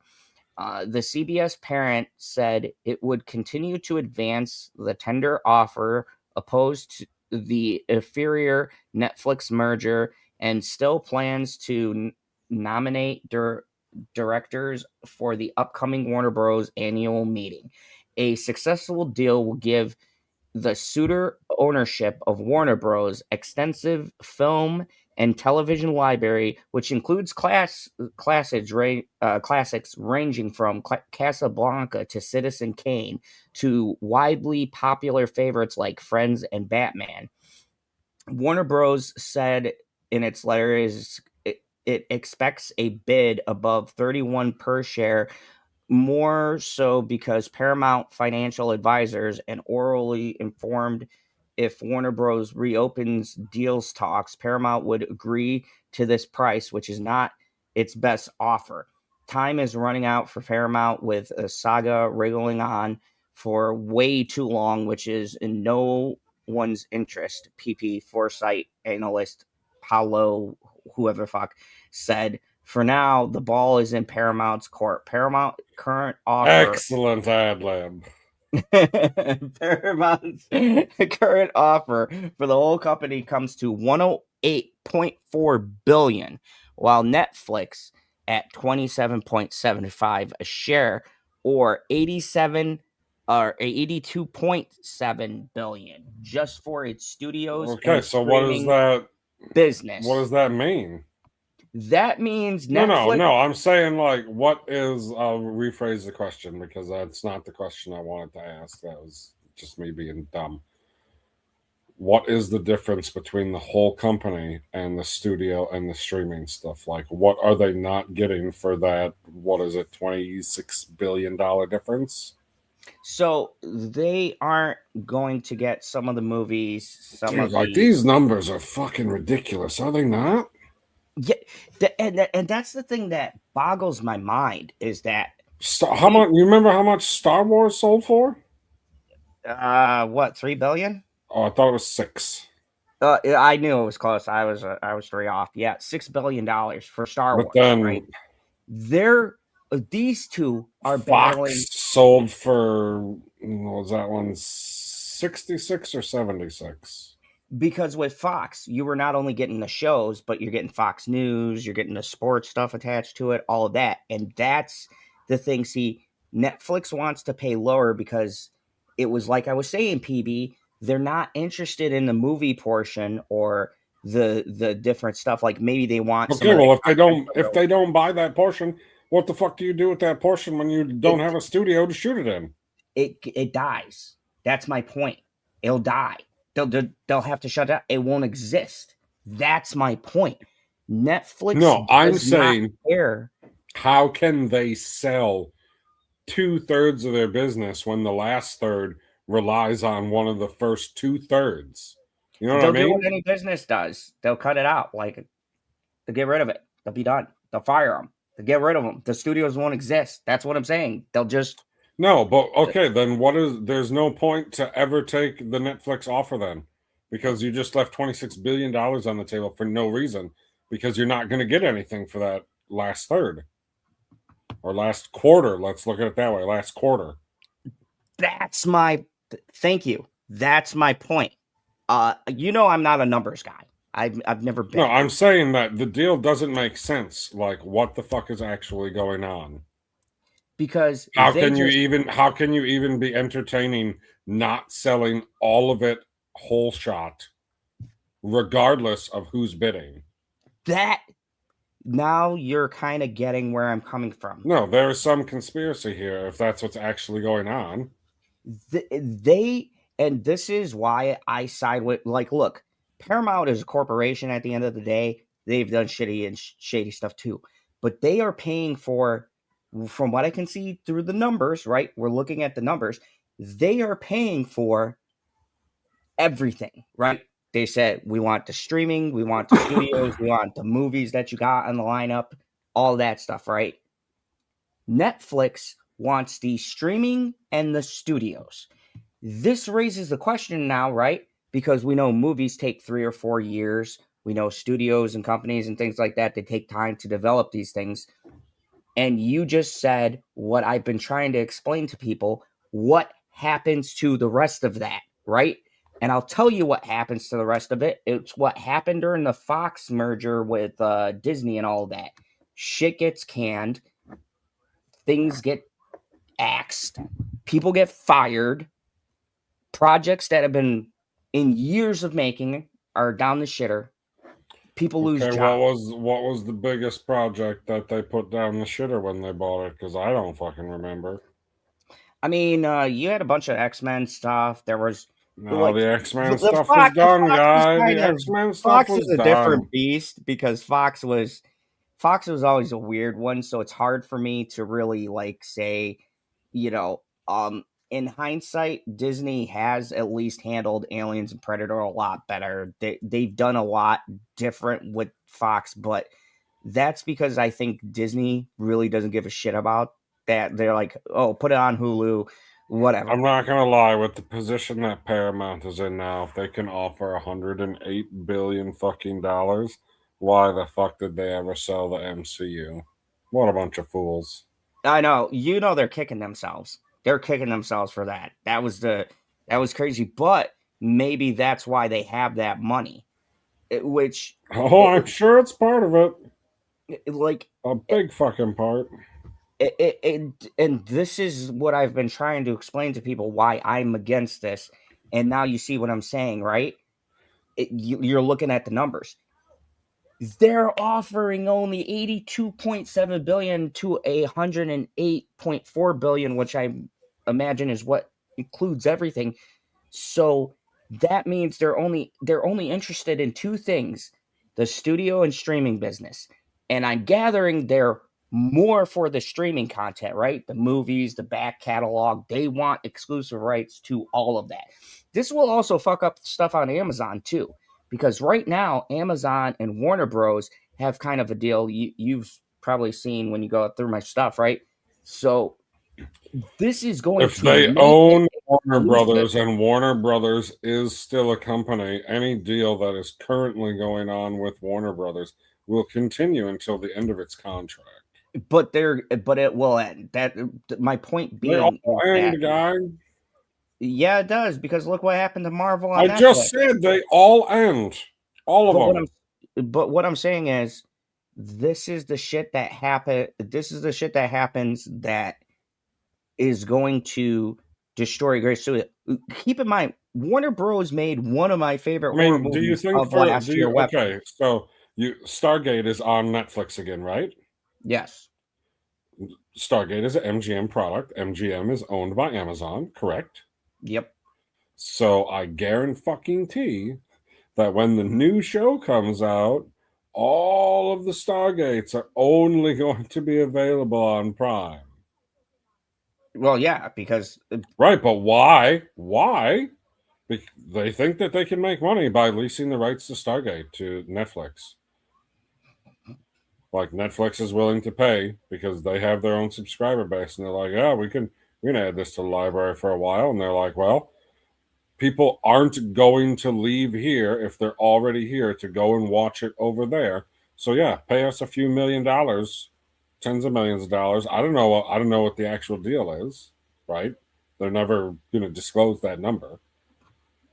But why no. wouldn't you be farming stuff out as much as you possibly can, as long as you don't think that it's cutting into your numbers? Like, however they come to the number, because it's like, okay, we could take all of our projects and we have our own streaming service and we could sell it to them and them and them and them, except nobody I don't buys it think that way this- because they all buy like, hey, I would bet you right now, I'm not 100% sure, but I know that you can also watch Stargate on the Roku channel. Like they have a live Stargate channel that just plays all the Stargates in order. First show, second show, third show. They just keep fucking playing them. So they're available there. They're available on Prime. They're available on Netflix. Where the fuck else are they available? I don't know. But this is the thing. It's still fishy. It is doesn't fishy. feel like it feels like a monopoly. It feels like they're trying to monopolize content, and it cuts out a really big competitor. Warner Bros. Was one of the few studios last year that actually did fucking well. And we remember last year's movie season was fucking god awful. I talked about it a lot on this channel, especially my top 10 list. Worst movies was the hardest list to make.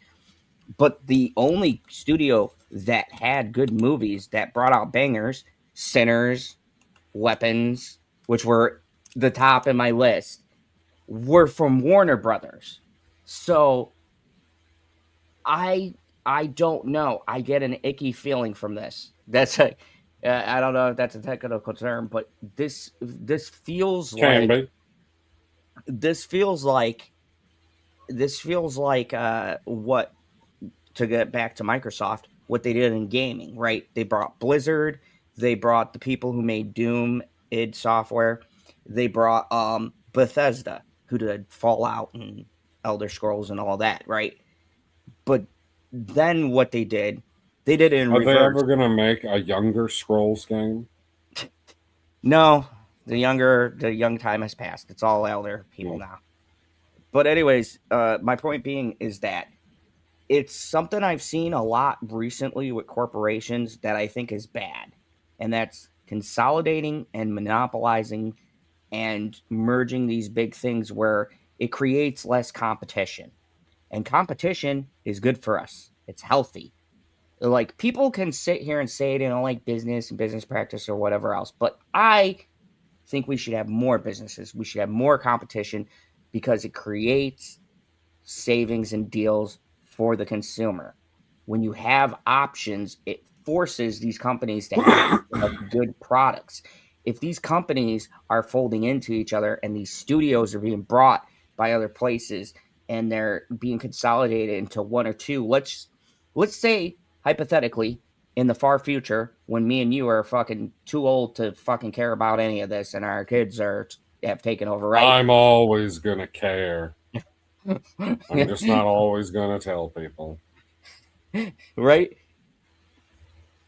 How scary would it be to just have Amazon, Disney, and Netflix as the only fucking thing on this earth as competitors? You don't have Warner Bros. Now. Just picture, you don't have Warner Bros., you don't have Paramount, you don't have IFC Films, you don't have Blumhouse, right? You just have these three people, and that's I don't know. 3 sounds pretty good. Like, I mean, I'll give you like, you think You think that this is a total disaster having these three, but I'm gonna say. I mean, I have them subscribed. I'm gonna say 9 letters to you. 9 letters to you. And you're gonna see that having three was good. 3 was real good. Are you listening? Yes. Go ahead. Shoot. WWF, WCW, ECW. But what happened there, though?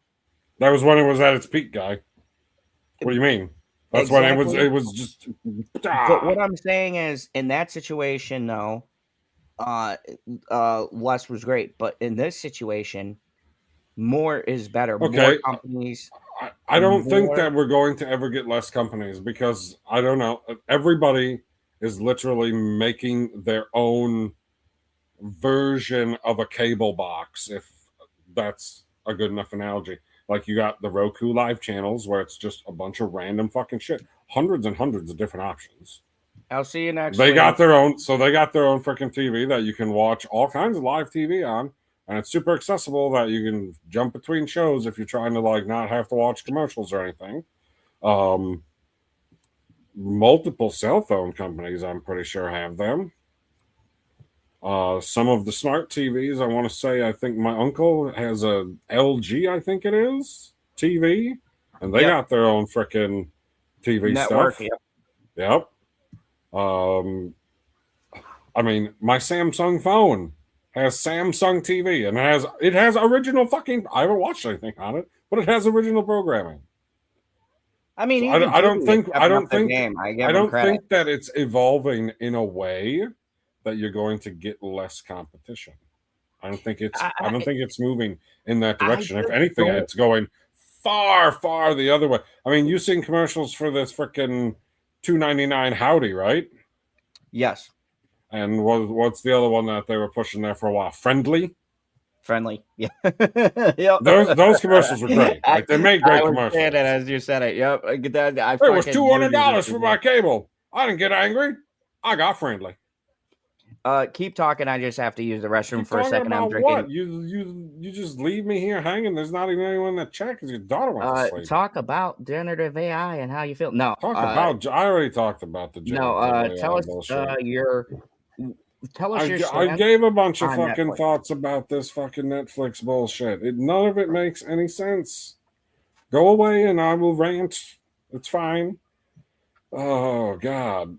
Like, I need to read more of the details of what is actually in each bid if they're saying that one is asking for the whole company and one isn't asking for the whole company. But price per share, like how can you figure out the price per share if you're not buying the whole company? They have it broken down in each individual division underneath their company, what they contribute and what they pull away, because I assume that some divisions they don't make any money, they don't generate anything, they're only pulling out. Like the CGI department, the editors, people like that, the people that are putting the mixing the audio, all of this kind of shit is only pulling out. It generates no fucking money. But what they make that is sellable, i.e.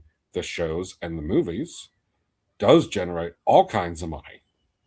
I mean, I don't know. I think also like too. It depends on how can they know that they're giving them 2750 or 2775 or some shit, 27 something. Hey, Carol, what's up, man? Hey, at PB, $200 for cable is crazy. I fucking agree. That's fucking people are paying $200 for all of their streaming services if they have enough of them. I don't know who you're talking about. I have never. You had to have been damn close, dude. So when you had 12 fucking additions on the Prime account. If you guys don't know, and everybody who's new to the channel, PB shares my Amazon. He is eating lovely. PB would never have half of the channels that I have. Sometimes he calls me up and he'd be like, "Hey, what happened to the anime channel, man? I was watching." I was watching Dragon Ball, and then he's like, "Ah, we ain't got no more Crunchyrolls here." No, I got to give you my Crunchyroll account because I had the actual Crunchyroll. They show more, So I was like, why the fuck am I paying for it on Prime? Because Prime will only show the hot shows. So I switched over. We'll talk about that later. But anyways, but yeah, you know, I'm a sucker. I got all the add-ons. I got HBO Max. I got fucking Sundance. I got Amazon Apple TV. Showtime. Like I've got the extensions, and so like I probably like look. I don't even let Bitchy honestly look at our fucking online. She does not handle any of the internet stuff. That's all me, because she's like, honey, like, you know, we make about the same money, so I'm earning fucking bucks. She's like, how are you like, you know, only have like a couple? And I was like, just don't worry about it. But then she'll like watch shit with me, like Yellow Jackets and stuff. And I'll be like, see, if I didn't have Showtime, we wouldn't be able to watch this great show. I gotta fucking keep up. If I don't have HBO Max, how am I gonna watch that night show, dude? That new Game of Thrones, You need to cycle Night them. of the Seven Kingdoms or whatever. I'm surprised people don't do that more frequently. Do what? Cycle their things. Like, okay, figure out when shows are releasing, tentatively speaking, and be like, okay, this month I'm going to have these two services. Next month I'm going to switch to these two services, and I'll catch up on everything that I missed, and I'll watch the new thing that's coming out, or, you know, shit like that. Maybe somebody out there is doing that. I ain't never done that. Like, I got Disney Plus. They raised the price of Disney Plus, and you know what I did? Like, I continue to have Disney Oh my Plus. God! See, what's up, Keely Chow? Night, we got all the classics back. Hey, Keely, good to see ya. Good midday and afternoon from Kong Hong. Wow, all right. The fuck are you doing there? Keely. Oh, it is good to have you on channel. That sounded Japanese. You can just talk, just do your British accent for Hong Kong. It used to be British. Boy, you're sticking me nice. That is Australian. Why did you pick Hong Kong? Oh, she's on vacation. That explains it. Well, I'm glad you could join us from fucking Hong Kong. He's on vacation, you mean? You're thinking so, of the wrong Keely. Speaking of Speaking of going on vacation, you know what a person should do before they go on vacation? What should they do? They should go to moviepalette.com. Oh, what is moviepalette.com? Oh, moviepalette.com is a beautiful website where you can get some excellent quality canvases that have what would you say it is? It's a gradient of the movie. What do they call it? Yes, it's a gradient for palette. Any movie that you've ever watched and what it looks like as you pass through the movie on the wall. Do you have an example of this, General Zod? I do. Unfortunately, you can't turn the computer where you're at, can you? Yeah.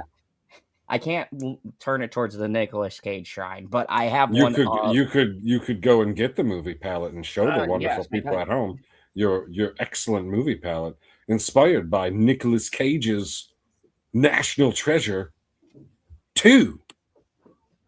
Because you wouldn't want to get the first one. Favorite, so look at that beautiful freaking thing. Like, you can tell exactly in this. I mean, I assume it's painted on there, is it not? Is that not high quality paint on that canvas? Handcrafted. You can tell exactly when they're at Mount Rushmore in that movie. Just by looking at the movie palette. I said you were a guy, Keely Chow. He was thinking of the other Keely. I already corrected him. It's fine. He apologized in his heart. Oh, yeah, Keely, sorry about that. And when you go to moviepal.com, you can save 15% by putting in code ZONE15 and helping to support your favorite YouTube villain. And thank you, moviepalette.com, for sponsoring the channel 2 years running. I got to renew, so I don't know how the fuck. Like, I'm off for a couple of months. It was like, oh, we noticed you did have some videos. I'm like, yeah, I'm reading a book right now. So, speaking of which, my first book will be Contagion. So that should be coming out soon. If you guys don't know, really quick plug for myself. I was signed to a. Whoa! Nobody wants to see that video, guy. Relax. I was signed to a publishing company called NYB. They're a New York-based publisher. I have an editor, so thank you, Sandra. She is my editor, and I am currently working on an 8-novel sort of book series. The And, gauntlet is thrown down, George. and I promise you, here and now, I will finish my book before George R. Martin finishes the last 2 fucking books of Game of Thrones. You So mean you're going to finish all your books before him? I will finish all 8 before he gets to the last fucking book. So, thank you, moviepalette.com, and thank you guys for being patient for me. I know my videos have been sporadic. I'm actually in the editing process of my first book.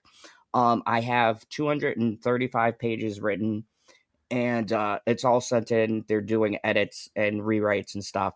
So it should be coming out in the next couple of months. And if you guys don't know, the studio change your story. I become corporate. They did make some suggestions. As long as those corporate checks cash. Like, look. I ain't gonna lie. You know, when you're part of the system, and doesn't mean you can't make money off your passion. Remember when you used to make money on the channel here? Yes. I am very excited. People sent you super chats. I can't wait for those days to become back. It's but never anyway, going to happen again. There's 2 people watching, and one of them is me. One of them is Screwmel. I don't know if Keely's still here because... Plugging Movie Palette, plugging a book. What else are you going to plug? Definitely not the love. We're not. Don't tempt him. The Cowboys, the Falcons, the Titans will be Super Bowl winners. Whoa! I could get on board. I could get on board with the Falcons. I could get on board with the Titans. I can't get on board with the Cowboys one. There ain't no fucking way that the Cowboys are winning a Super Bowl before George finishes the books. I'm sorry. Speaking of which, James Cameron says there's no fucking way he's agreeing with this whole situation that we've been talking about. James Cameron has vocally come out against Netflix the first time on this channel since he has switched to the dark side of making these Avatar movies. That I agree with James Cameron. And one might say, PB, because you know this joke, he's raising the bar yet again. God bless you, James. Look, I might not like. I did not get that joke at all. What are you talking about, raising the bar? You never seen the South Park one where it was like James Cameron raising the bar. You're like, I'm gonna raise the bar. I don't think that I have seen that episode. Son of a bitch. Oh my god. Okay, check that episode. I'm not an avid South Park watcher. Like, okay, of all of the episodes of South Park that I've seen, I'm sure like the first couple seasons because like. We are of a certain age where, I'm watching South Park, so I'm cool. So I've seen a whole bunch at the beginning multiple times, but then the only one that I ever watched like on repeat was the War of the Worlds one. Or not War of the Worlds, World of Warcraft, sorry. World of Warcraft. That was when they're in the Avatar and then his mom's taking care of him. Mama, hot packets! No. So... This was after it. Just look it up. It's hilarious. But James Cameron raising the bar. And this is the first time where I feel like that joke applies. James Cameron is going to bat. Feels like how I feel. So I felt like here on the channel, I shit on a lot of these like movie directors and stuff like that. And I don't give credit enough. But I want to give credit to... James for fighting for the spirits, and Killy's right. He says Netflix and Paramount playing the tug of war over Warner Bros. Discovery is a lose-lose situation. I do agree. Either way, there's going to be some fuckery going on. But why is it lose-lose? Because why is them trying to spend more money on Paramount? I get what you're saying. Paramount has made some pretty terrible decisions too. But I think Warner Bros. Wins at the end. Whoever acquires them, Warner Bros. Is the winner. That's just my opinion. It's just I don't want Netflix to win it. So James Cameron contends Netflix acquisition of Warner Bros. would be Disastrous in a letter to Lawmaker. And it's not Lawmaker, it's Lawmaker's Variety. Jesus Christ. So here's Not the if he man just who sent has. it to one of them. Here is James Cameron. James, I may actually watch Avatar Part 2. What? No, I fucking won't. I won't. But I would if I liked those movies. All right. James Cameron has written a letter arguing that if Netflix is successful in its bid for Warner Bros. Studios and streaming businesses, it could cause huge job loss, change the theatrical landscape, and hurt film export business. The Avatar filmmaker sent his letter last week to Senator Mike Lee, chair of Senate Subcommittee of Antitrust, and the letter was recently obtained by CNBC, which, fuck them. But anyways, I believe strongly that the proposed sell of Warner Bros. Discovery to Netflix would be disastrous for the theatrical motion picture business that I have dedicated my life's work to. And look, here's the thing. Whether or not I really dislike his movies, one thing I've always agreed with James Cameron, and whether or not I've liked the movies and what they represent, is that the man has a passion, and we discussed this before, and PB, Agreed. I still don't fucking know how you feel about this, but the theatrical experience, to me, should be preserved. And if there's one thing we could say about James Cameron, one shining good thing I can give. How do you don't preserve it in that way? The only way to preserve it is to create memories with the next generation, the same way that you created memories with your father, and then you in turn created memories with your daughter. So you people want to go to the theater. Like, you can't force people to go to the theater. I'm not saying force people, but if you fucking put theaters in a position to where No, they're that's not what I'm saying. Is if they realize the studios, right? Yes. That are physically making the movies, when they by the way, I'm realize drinking a Monster. This is they like can make the same amount of money with less effort, they're going to stop making movies for the theater. Until that changes, there's got to be enough streaming power or enough streaming services that everything's going to get covered and that you don't need to go to the theater. But here's the thing, though, and I don't know if you've noticed this with your theaters or anything else. This is hurting actively. I haven't been in a while. That was already, in my mind, in decline. Okay, the theaters, let's not sugarcoat it. The theaters have taken a massive hit since the COVID. Yeah, the theaters have been in a pretty rough spot. And here's the thing. I would argue that even though we've had like Avengers and Endgame and we had a bunch of billion-dollar movies, right? I would still argue the theaters. Those were all before COVID. I would still argue even before then, because we talked about this before, deja vu. I still feel like the theaters were in a slow decline. COVID. What did Avatar get? What did the new Avatar get? I'm going to look. Keep talking. Sorry. But I feel like the theater experience has been in a steady decline. And I'm going to read this from some comments here. Camille said, Cameron is that strong that he can raise the bar. Don't try to make me laugh. Yes. Both Netflix and Paramount execs need to be subpoenaed by Congress. I mean, I think, Keely, to your point, I don't like the idea of corporations monopolizing in general. I don't like the idea of these big corporations folding into each other and creating a giant corporation, because I think that's where you start to lose some of the competitiveness, which is why we have antitrust laws and shit in place. Since Iron Lungs up to 43 million. Oh, by the way, yeah. I don't know if you guys have not seen my Iron Lung review. Go check that out. Iron Lung has just shit on all of these big pictures who take $200 million to make, and Iron Lung.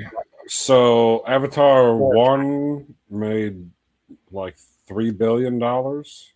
And then Avatar 2 was Avatar like 2, did it hit 2 billion? Yep. Okay, and now Avatar 3 is at 1.4. So quality decline. What is this Nizatu? Oh, that's a weird animation thing. I hear a lot of people say it's good. Krumel says, however, the twists and turn in the theaters are going to disappear. The streaming services are going to win this. I mean, but that's what I'm saying. I think that the newer generation is losing. And PB, you're not wrong with what you said. The parents aren't taking the kids like me and you. Did your folks take you to the theaters? Did you I have mean, a couple times. I'm so pretty sure I know it was like a family movie day when we went to go and see. Oh, it was either the second or third Aladdin in the theater. Oh God, dude! And I then have my to mom say, took those me to movies are criminally see. underrated.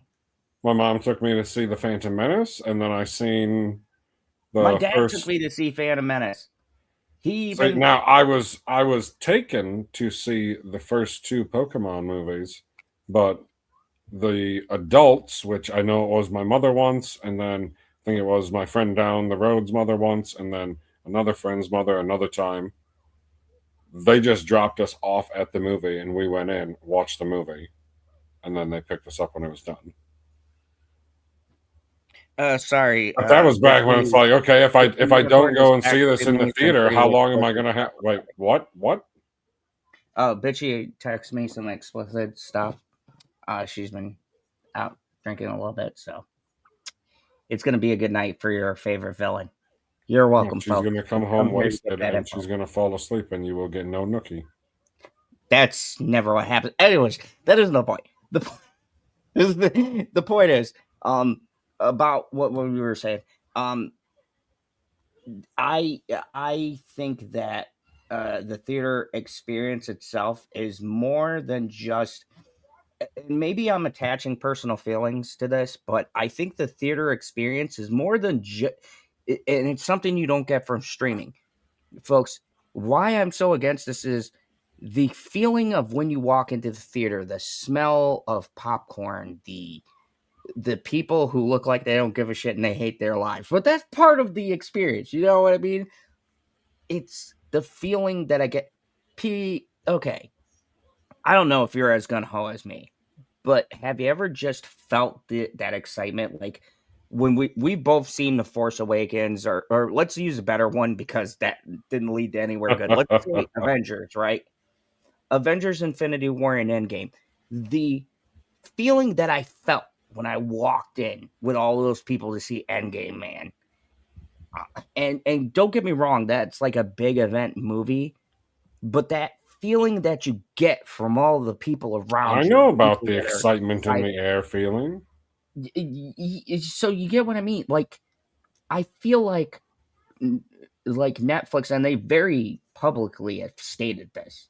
They are about streaming. They're about the TikTok generation. They're about monetizing views, right? They care about analytics and people watching their service. Fine. They've made billions of dollars. They make tons of money on that. And I believe there's a place for that. But there's something about losing the experience of being around a bunch of people and feeling the excitement of something. Like, look, this is a great chance to talk about Star Wars. I'm fucking excited about The Mandalorian Dude, and Grogu. I know. I'm super excited too. I was just going back through year by year, like box office numbers, just looking at the top 10. So 2020, there were no movies that hit $1 billion. 2021, there was only one movie that hit $1 billion. Now, it did hit 1.9 billion, Spider-Man No Way Home, but still only one movie. Then in 2022, that was like every movie hit $1 billion, right? no, 2022, there's only three of them. You got Avatar: The Way of Water at 2.3 billion, and then Top Gun Maverick, we'll call it 1.5. It's close enough. and then Jurassic World Dominion just over $1 billion, and then Doctor Strange was 45 million short of $1 billion. So you're like, it's close, but still only 3. But if you go, what now, this, or not this year, but last year, there were 4. One of them was that Chinese movie, Ziha 2, and then Zootopia, and then Avatar Fire and Ash. Hilarious that Avatar loses to fucking Zootopia. And then Lilo and Stitch. So there's 4 of them, right? Well, if we go back to 2019, before the fucking world ended, there was $9 billion movies.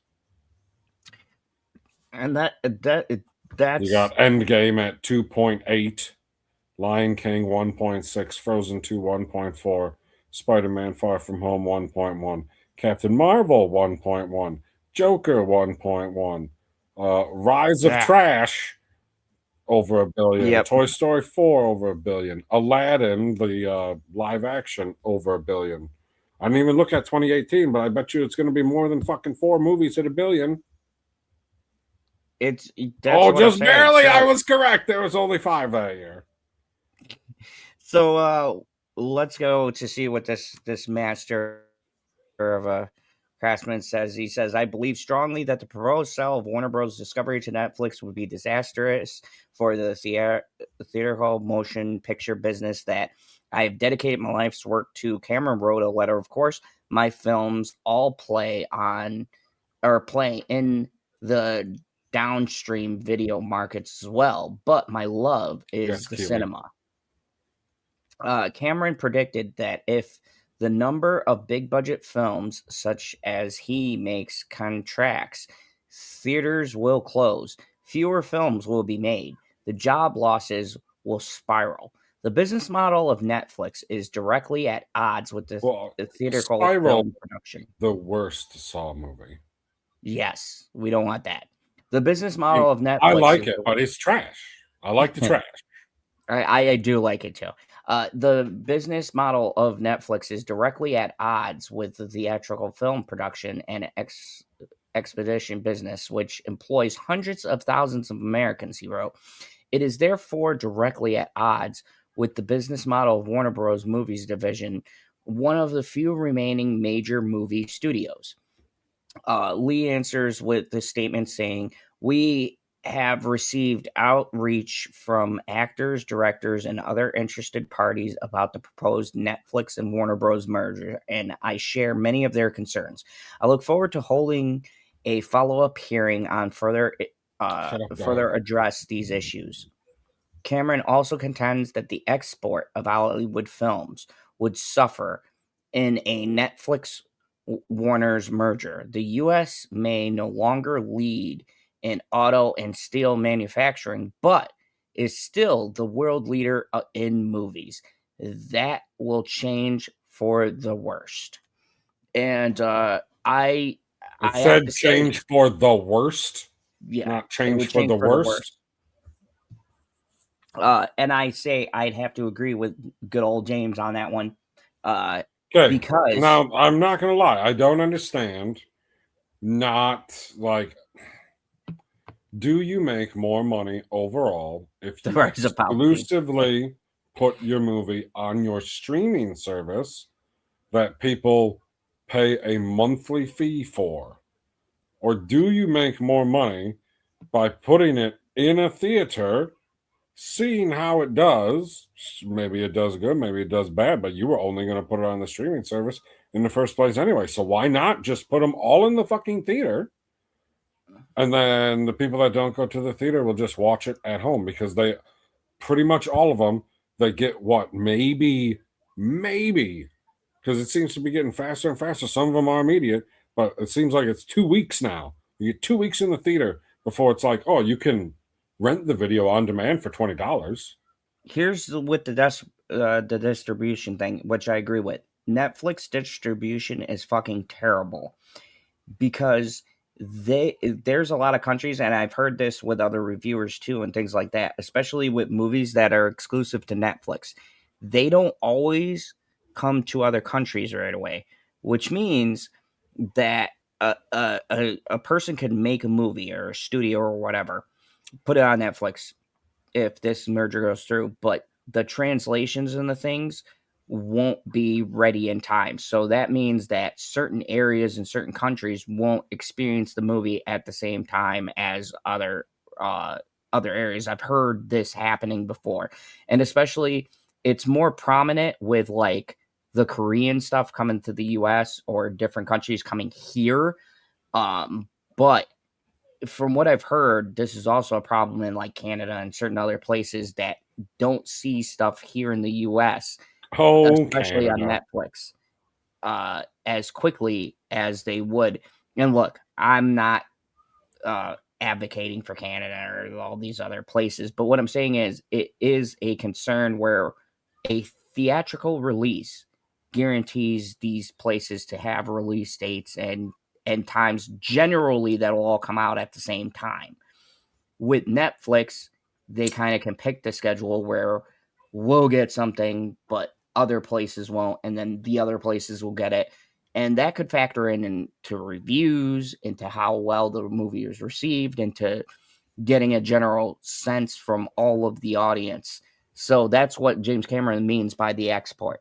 It's going to directly affect, especially, and like, look, I'm not a fan of China and the market, but it does. Whoa, you're not a fan of the, what is it? RCP, RPC, PRC. That's what it is. But let's be real. China, Japan, all those countries, they do hike up and have a lot of they prop up a lot, especially big studio movies. And I think that is what he's talking about as far as theatrical release.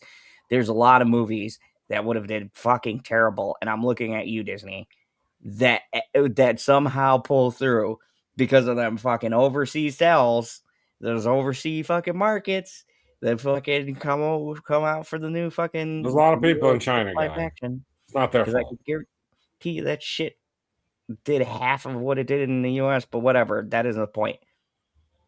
The foreign market, I think, is another thing that's in discussion as far as it goes. And streaming does not have the same kind of guidelines as far as how they release to these foreign markets or how we receive stuff from foreign markets. That's always been a fucking issue. I like things from Japan and things from France and Spain and shit. And because of distribution rights, it's a big fucking clusterfuck. The sequel's harder in Japan than Oppenheimer. Hybrid did. Yep. Boom. Yeah. But that's my point. But that's my point. That would cut out those markets. So now the numbers are. It feels like a big shell game with some of this shit. Like, dude, I like the shell game. How the fuck did Lilo and Stitch do as well as it did? I could guarantee you half of the fucking budget was overseas. When was Lilo and Stitch made? Last year?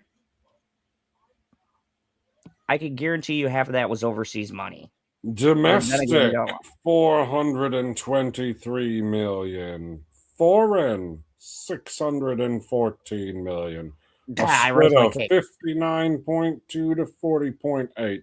Yeah, but this Za 2, 99% of it was foreign. 1% was from America. $23 million. I mean, I heard 2.2 billion. But I mean, the other ones aren't close either. Zootopia made less domestically than Lilo and Stitch did by $2 million. But it made 1.4 billion foreign. Foreign, exactly. And I love Zootopia, but Disney, they're fucking shaking because half their money. Same thing with Avatar. Avatar, even less than those two, domestically only 397 million, but foreign 1.06 billion. So that foreign market is a big. And James is, to be fair, James is. I mean, looking at these numbers, the fact that there's 4 movies that are at $1 billion in fucking Minecraft made it close.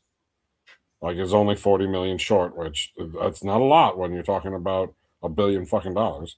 I mean, are we on the upswing? Numbers wise, it seems like we're on an upswing. I mean, what is this Demon Slayer movie?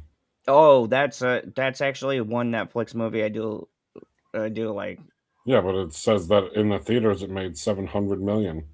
Yeah, that was the one Netflix movie they released. They released like a Demon Slayer's like sing along thing. It was a whole big thing. You know what else is a big thing, PB? Whoa, whoa, whoa, whoa, whoa, whoa, whoa. It's a trap. Another big thing was how did this one amazing place ban cell? Holy fuck. NPR guy. I know. It was. I like to be diverse. What worked and what didn't with cell phone ban in a Kentucky school? Well, I'm go gonna back start. up Okay, go. to the picture. What is that girl doing? Oh, she's on Reading her a book? phone, hey? No, she's reading a That's a book. book? Okay. I know you don't read a lot of them, but that's what a book looks like. Okay, get to reading, General. So, before we start this, not a huge fan of the cell phones. I wanted to bring this up because I think it's quite interesting, and I think more people should implement this. Kids don't need to fucking be on their cell. God, I'm showing my age. These kids need to get off their phones. How do you get teenagers to put their phones away for hours at a time? Fucking tell them to put away, anyways. Continue. That is the question many schools are trying to solve as bans on cell phones sweep the U.S. More than 30 states so far have restricted their use during the school day, which the fact that, like, here's the thing. Parents should already, like, look, I understand you want to keep your kids safe. You want to have emergency calls. But this is just my stance, and I took this stance with the little dictator. She's not here. What emergency Get could out. there possibly be that you can't call the school for? I think it is ridiculous for these kids to have a fucking cell phone at their age. What happened to the good old days? Remember when we had to fucking make a call, when you had to go home and you had to fucking make a call back home, Can I go or to you had the to use office? go to the office, and kids should not have fucking cell phones. So right now, Kentucky has won me over. So how did they restrict us during the school day? One of those states, Kentucky, the brave folks at Kentucky, where all public school classes must now be cell phone free. Oh God, I know.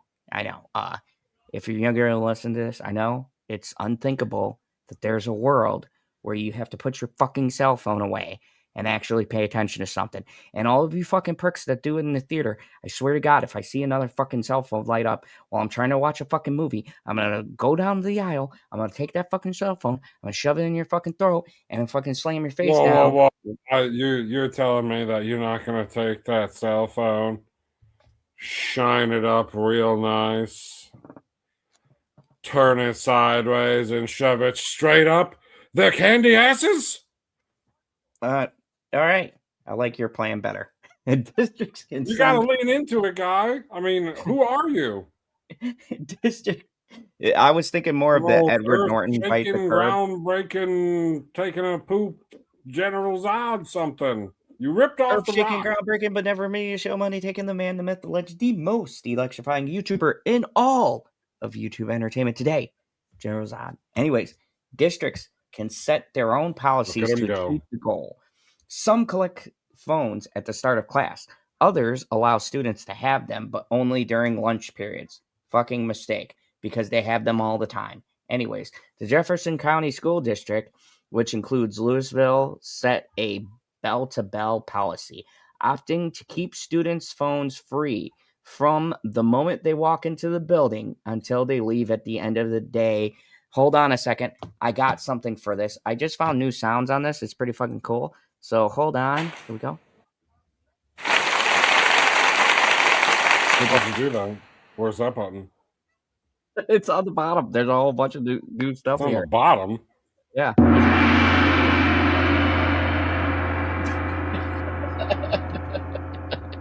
Yeah, I found fun new toys.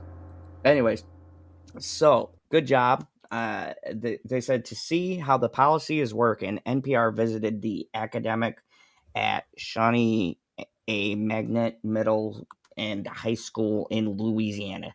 Students know the expectations now. Before the restrictions, we didn't even know the majority of the kids were learning because they weren't responding in class, says Holly Smith. Now, in her second year as the school executive principal, they're doing things on their phones. Smith says she can see the changes throughout the school. Kids know the expectations now. For one thing, there are more discourse. She says teachers and students feel like they are connecting. Even the cafeteria, the fucking cafeteria, is a bit louder. Just imagine this, folks. Just imagine this shit.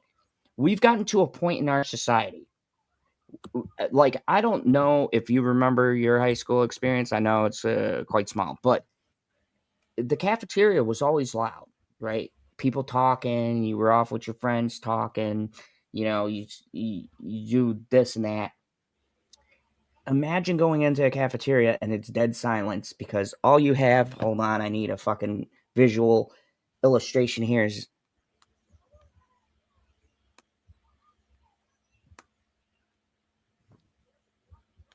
The hell are you doing, guy? I'm scrolling, see? You need a visual.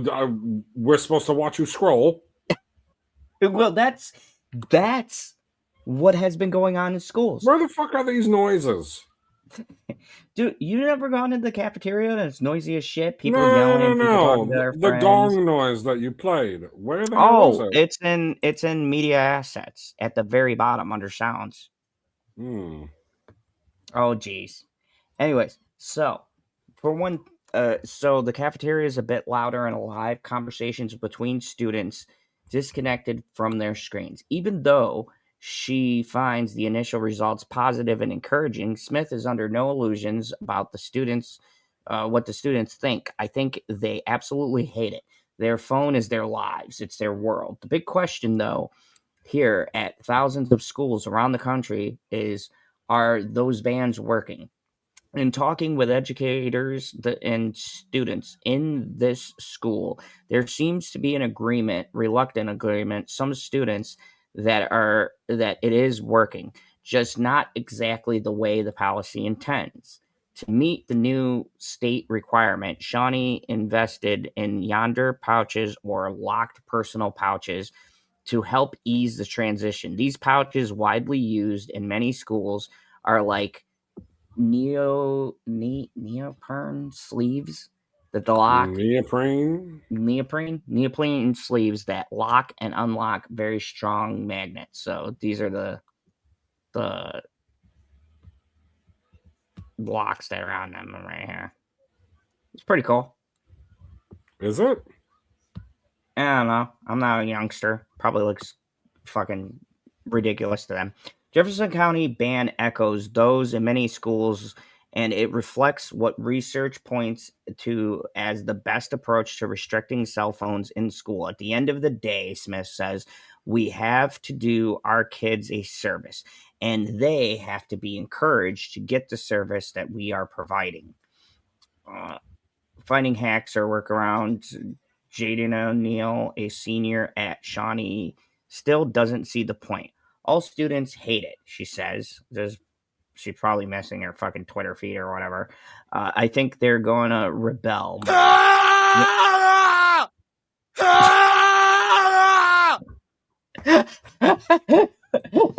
was perfect. I don't know what that sound was, but that was great. It's the Scream Man. I added it. Okay. When the ban went into effect in August, each student received a pouch with their name on it. Immediately, says O'Neill, students began finding hacks to get around the system. Most kids either brought a spare phone or they said they didn't have their phone, she explained, or they broke the pouches and cut them. People had multiple extra pouches added. Amazing. Coiner, or whatever the fuck, a fellow senior, Some students brought old phones in to distribute to their friends, decoy phones, Larry said, to put into their pouches. Both students are less than a semester away from graduation and looking forward to moving on. Lemire says she is off to college to become a nurse, and O'Neill enlisted in the Navy. So clearly, he has a good head on his shoulder. Good kid. It will be a basic training this summer. Both say one of the big problems with the band is that they feel like adults and should be in charge of their own possessions, which I disagree. You're not a fucking adult until you're paying fucking bills. Then come back and see me. The new policy has rules and lays out consequences or not following it, including surrendering your phone and a call to your parents. But Learners says those consequences are not enough for people to care. I think we've become more productive despite their annoyance. Some students in the NPR spoke with said it is making a difference in classes. See, clearly they're happy. We got some happy person. Oh, Super happy. TC, good for them. Anyways, people know they're going to get in trouble if they keep it out, says Joseph Jolly, a junior and a student aide in the library. Nevertheless, as we spoke with students in the library, the bell rang and students began to move between classes. Through the library windows, we could see kids walking and chattering, but a few had headphones on, and one had a phone out taking a selfie video. Probably this person. Anyways, but Jolly said we probably would not see the same behavior in a classroom. They've started to actually focus on work, and I think they're becoming more productive. Yes, true. Good job, Jolly. In other words, the actual policy set forth by the school that the phones must be in their pouches is widely disregarded, Jolly said. When asked where his pouch was, he responded, "It's in my house, I think."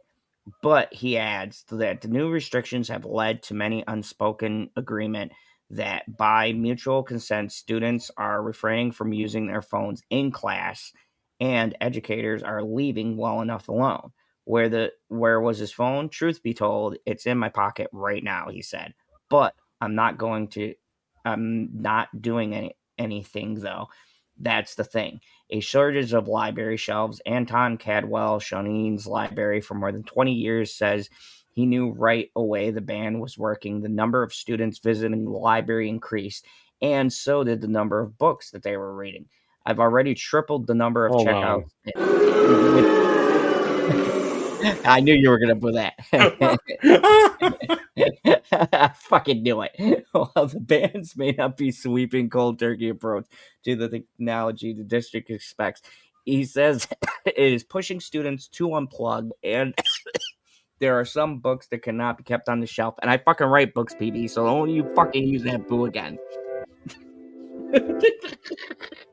The girls are all about Jenny Ann right now, he said, referring to the offer of a popular teen romance, including To All the Boys I Loved Before and The Summer. Oh, I watched that. By the way, if you guys, side note, if you haven't seen The Summer I Turned Pretty, transformative. Speaking of giants, check it out on Amazon. I assume you're still waiting for your summer to come around. All I want to be is just the most beautiful teenage girl, PB. That's all I've wanted. Is that too much to ask? Not in 2026. Exactly. Anyways, I have multiple titles of her books, and I think I literally have one in the library right now because as soon as it gets checked in, it gets checked back out. Principal Smith says, despite the differing views on the policy, it seems that to have everyone working towards the same goal. Their kids that have their phones, absolutely, but they're respectful enough to keep their phones in their pockets and to find other things to do. And this is important because, look, this goes with anything when we were a kid, right? Alcohol, drugs. Listen, Linda. Shit like that, right? But the thing is, there is a time and there is a place for it. Now, do I think bans and shit like that? Look at the shit they tried to tell us not to do right back in the day, and we did everything right. And telling a kid not to do something is an exercise in futility because they're going to do the exact. I told you not supposed to do that. You're not supposed to say, do not do this. You're supposed to tell them what to do. So, if your child is screaming, you're not supposed to say, do not scream. You say, be quiet. Yeah. If your child is banging their fists on the table, you don't say, do not bang your fists. You say, put your fists down. Or lay your hands on the table. Or something that is a positive instruction instead of a negative instruction. Because we little babies don't understand. And here's the thing that I found through parenting, and I think that the little dictator has turned out exceedingly well than even I fucking expected. I'm super proud of her. I know she's probably asleep or whatever. She's had a long day. But what I found is I have treated her like a child when she needed to be treated to her like a child, but I've also talked to her like a person that has their own soul and entity. If she has a question, and PB, you know, you've seen me with the youngest, I've always, if she has a question, I tell her straight because I don't believe in lying to her because she's gonna go on the fucking internet and find the question out anyways. So what's the fucking point in sugarcoating stuff? But also there comes a point when you have to say no. When you have to say, don't do that. And society will sit here and tell you, oh, you gotta give them a safe space and all this other No. There's a line where you're a parent and when you can step back and be a friend and give them the advice. But above all else, you're still a friend. You got a friend in me. Like, look. You got a friend in me. There's going to be points where our kids... I don't know the words to this fucking song, but you got a friend in me. There's points where you can say, don't do this and don't do that, and you can give them life experiences, and they got to make their own choices. Like right now, my daughter is 18. She chose to sleep. And right now, she lives with her mother, but she's paying rent, and she's doing her own thing. Now, I could have been like, you need to go to college, you need to do this, you need to go do that. But right now, she's a young, independent adult. She's paying her own way. I'm giving her guidance. But when she was a kid and it came to, oh, I'm going to do this or I'm going to do that. No, I'm the parent. I've got to guide you to that.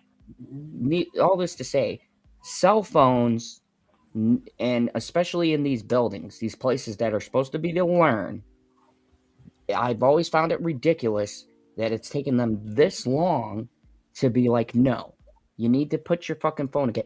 Pretend like they know people still have their phones. They're not fucking. They know these kids are trying to game the system. If you're a kid watching this and you think that your school or your parent or whatever don't know what you do, you're fucking stupid. They know.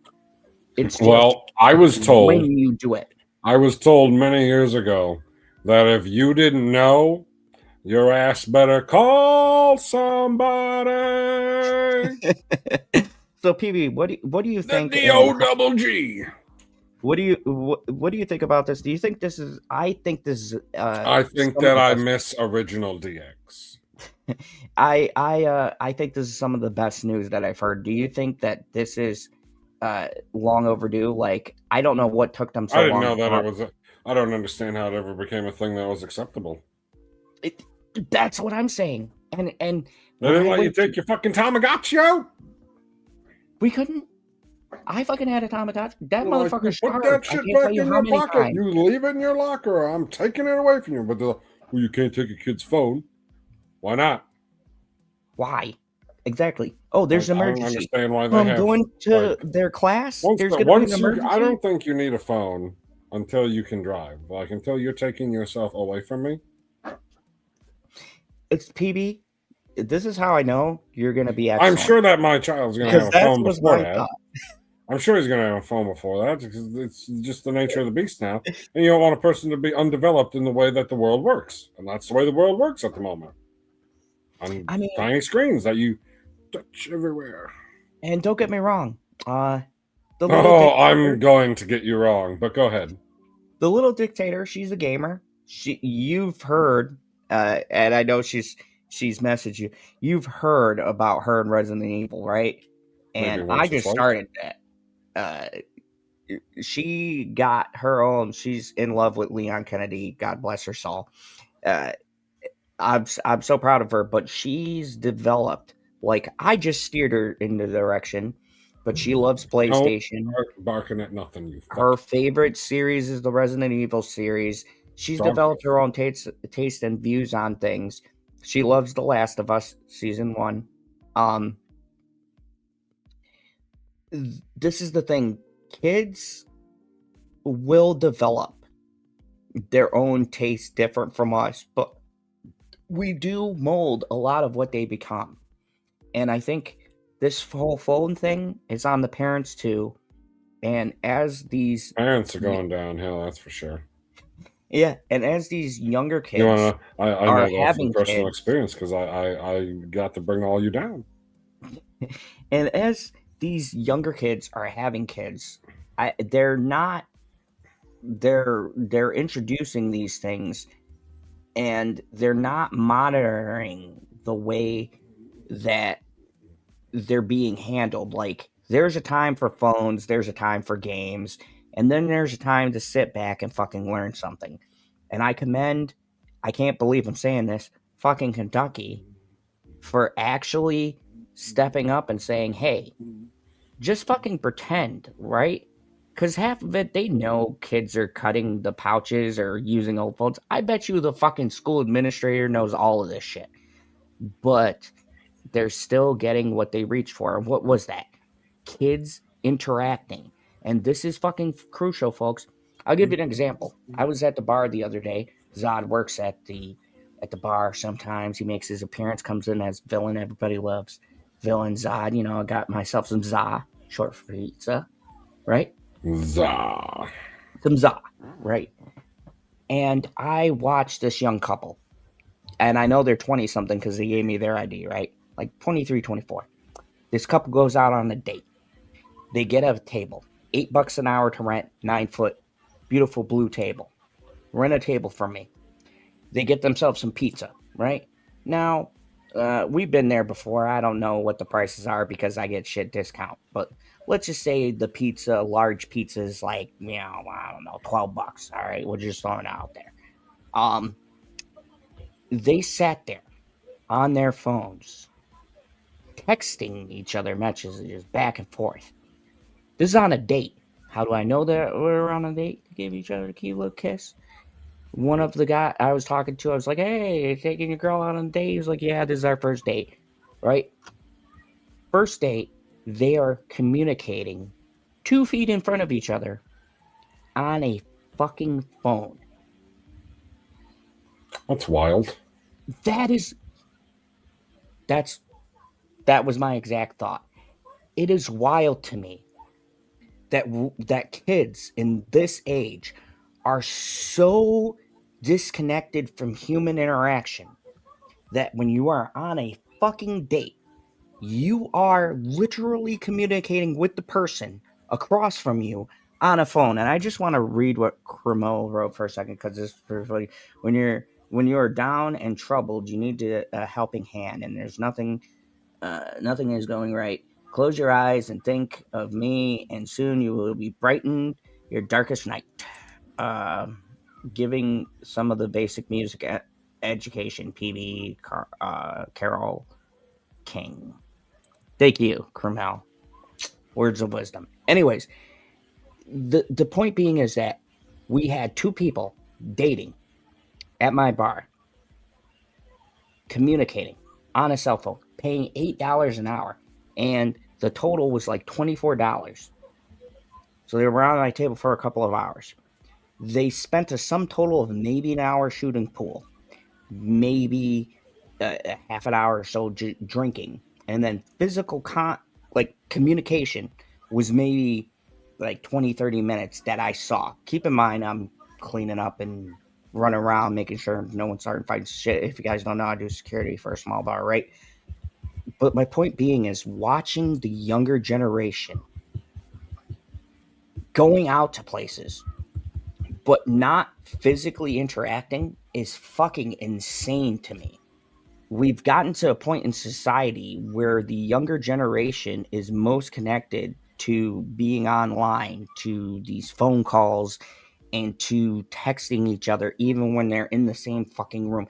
How many times, Phoebe, when your kid gets old enough, I hope this doesn't happen to you. I've been in a different room and the little dictator has fucking texted me, and I go, don't fucking text me. I will even take you shouting out, going, hey, Dad, could you get me some water? She'll fucking text me something. I'll be like, don't text me. We're in the same fucking building. You've seen my apartment. We're like 3 feet away from each other. So you'd rather I just shout? Dude, I'd rather anybody just shout than fucking send me a text. On all that is holy, the General PB are back. Yes, we are. Welcome back. Good to see you. That's Shalana? Shalana, yeah, but it has changed to the BS fan. Cool. What's she think about Stargate coming back? This is all three of these people. Did they tell us it- their Stargate thoughts? Tell me your Stargate thoughts, people. Yeah, definitely. I don't give a fuck. There's nothing in the show about Stargate, but you know what? I fucking love Stargate. We're gonna goddamn talk about it. So, it's wild to me. Let's see if there's a movie palette for Stargate. There's got to be a Stargate. I'm looking. There's a movie palette for everything. Oh, hey. I mean, I'm sure there's one for the original movie, but like, I know they do some TV shows where you get the little mini palettes for every episode. Speaking of beautiful, my beautiful fiance just walked into the door. Silently? Oh, yeah. She looks gorgeous. She glided in like a beautiful unicorn. Holy shit, guy. Save 50% on all movie palettes right now. Ooh, plus 10% with my code. Buy two, get one free. Free shipping on orders over $140 for US and UK. Wild. Speaking of wild, what's wild to me is I have one more article for the night because it's only got the original Stargate. The lovely lady is here, and I'm going to touch on a subject that I haven't wanted to address. It's only going to be about this one person. I don't like getting into politics here on the channel, but Epstein files. We're going to talk about the ex-prince, Andrew, and he's been released. Why do I have so many NPR? Dude. They were just the ones that were pulling up. Why do you have any NPR? I have no idea. No idea. So,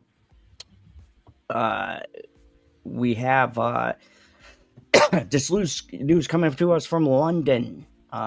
So hopefully anybody who's London-based can tell me how they feel about this. The British former prince was released on Thursday after spending a day in police custody as an investigation into whether or not sensitive government information to the late sex offender Jeffrey Epstein. Hey, how you doing there? Beautiful. I'm doing pretty good. Government information from the Epstein files.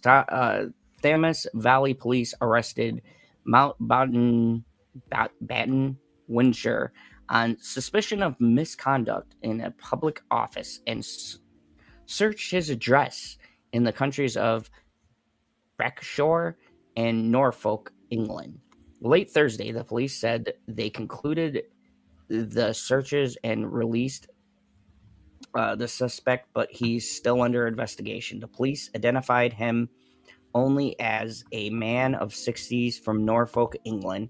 His brother, King Charles III, confirmed it was a former prince in a public statement pledging support and cooperation with the investigation.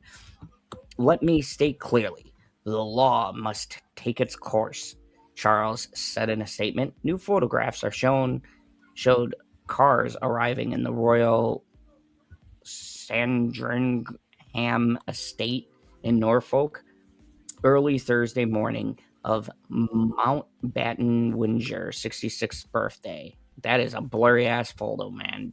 Goddamn, we have like really high end cameras. I don't know why we still have blurry ass photos. Anyways, later photos showed a distressed looking former prince hunched in the back seat of the car, being driven away from the police station to eastern England.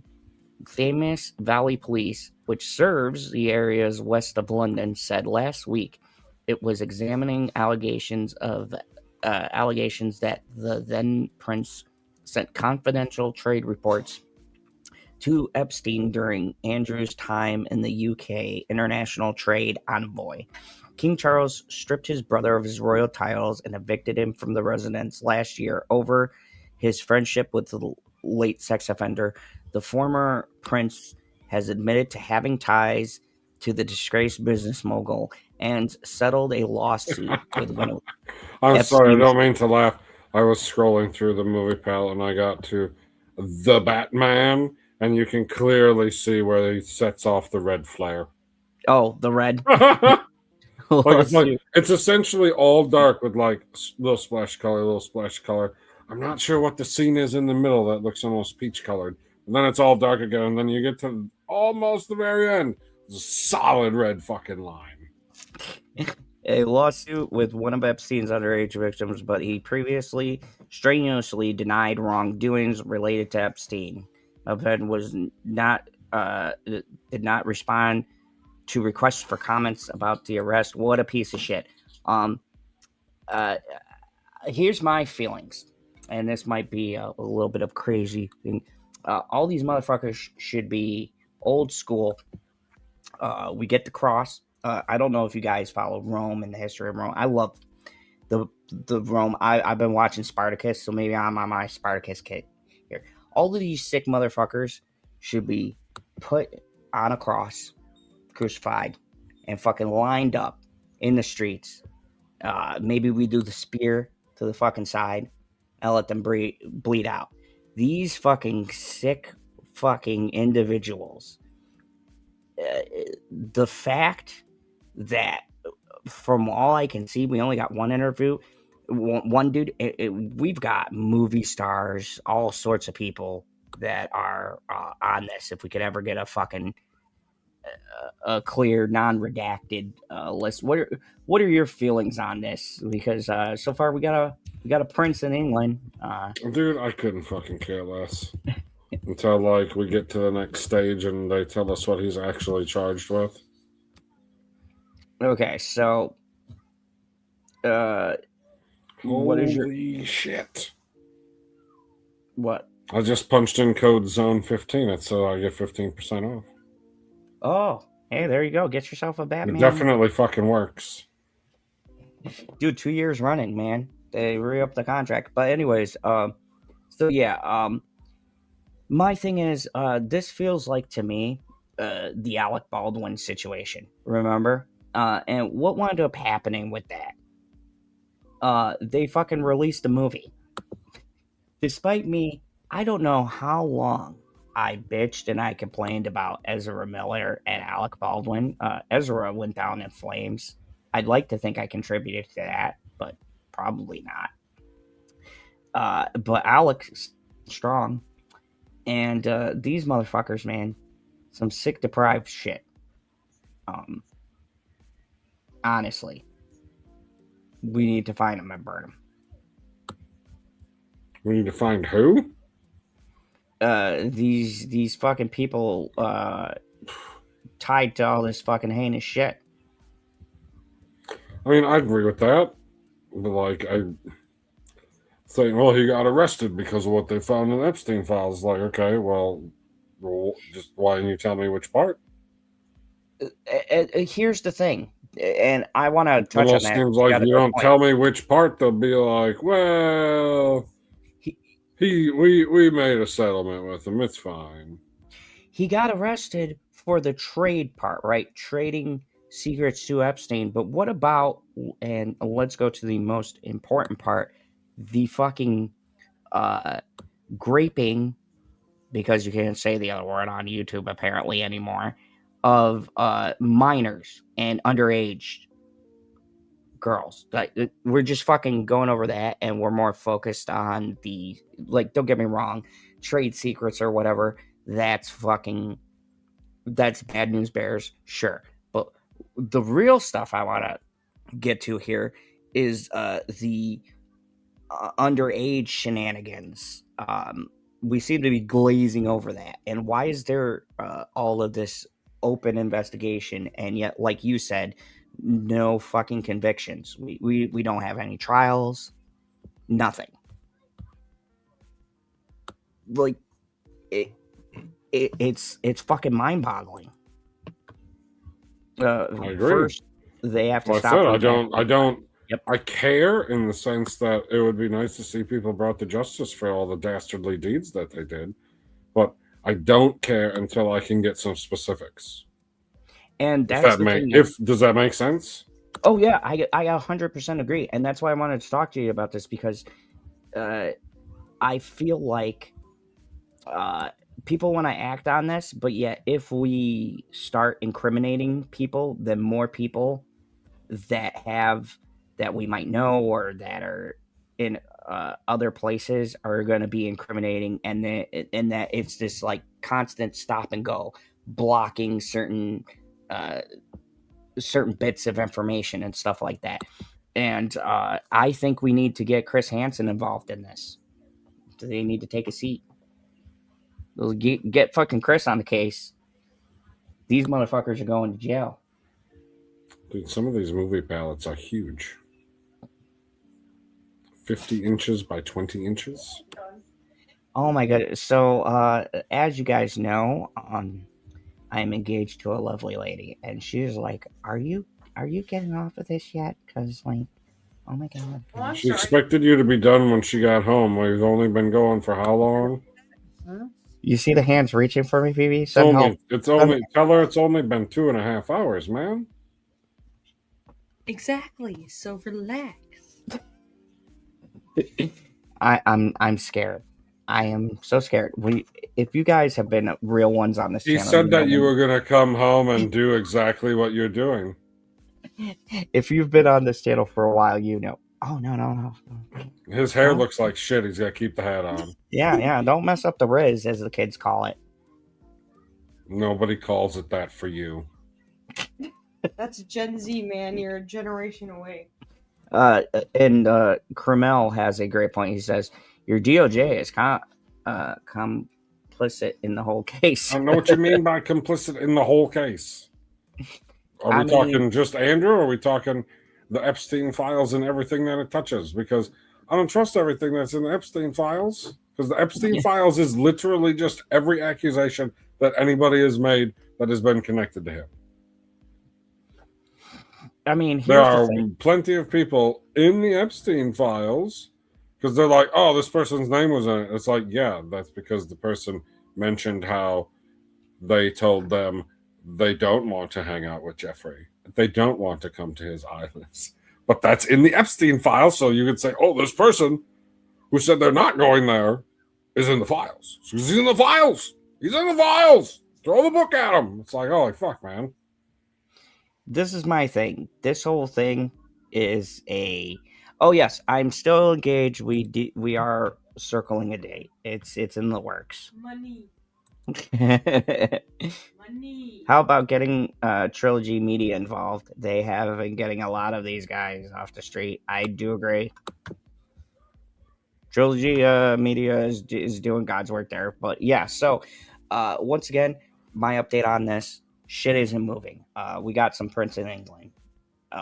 We definitely know he's a piece of shit because he settled with one of the victims. So when you settle, just my personal thing, when you settle with a victim, I like to refer to Johnny Depp on this, right?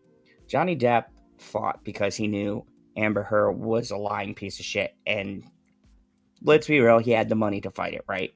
But he said, no, I'm not going to let this bitch drag my name through the mud. I'm going to fight this shit in court. And he did. And you know what? He won. And he also won the most important thing these days, the court of public opinion. This dude said, nah, I'm gonna settle with the victim, right? I'm gonna settle and just make this go away because there is something to hide. To me, if you, oh no, just put that. Yeah, I'll eat that later. To me, I feel like if you are quick to settle, then that indicates to me you have something to hide.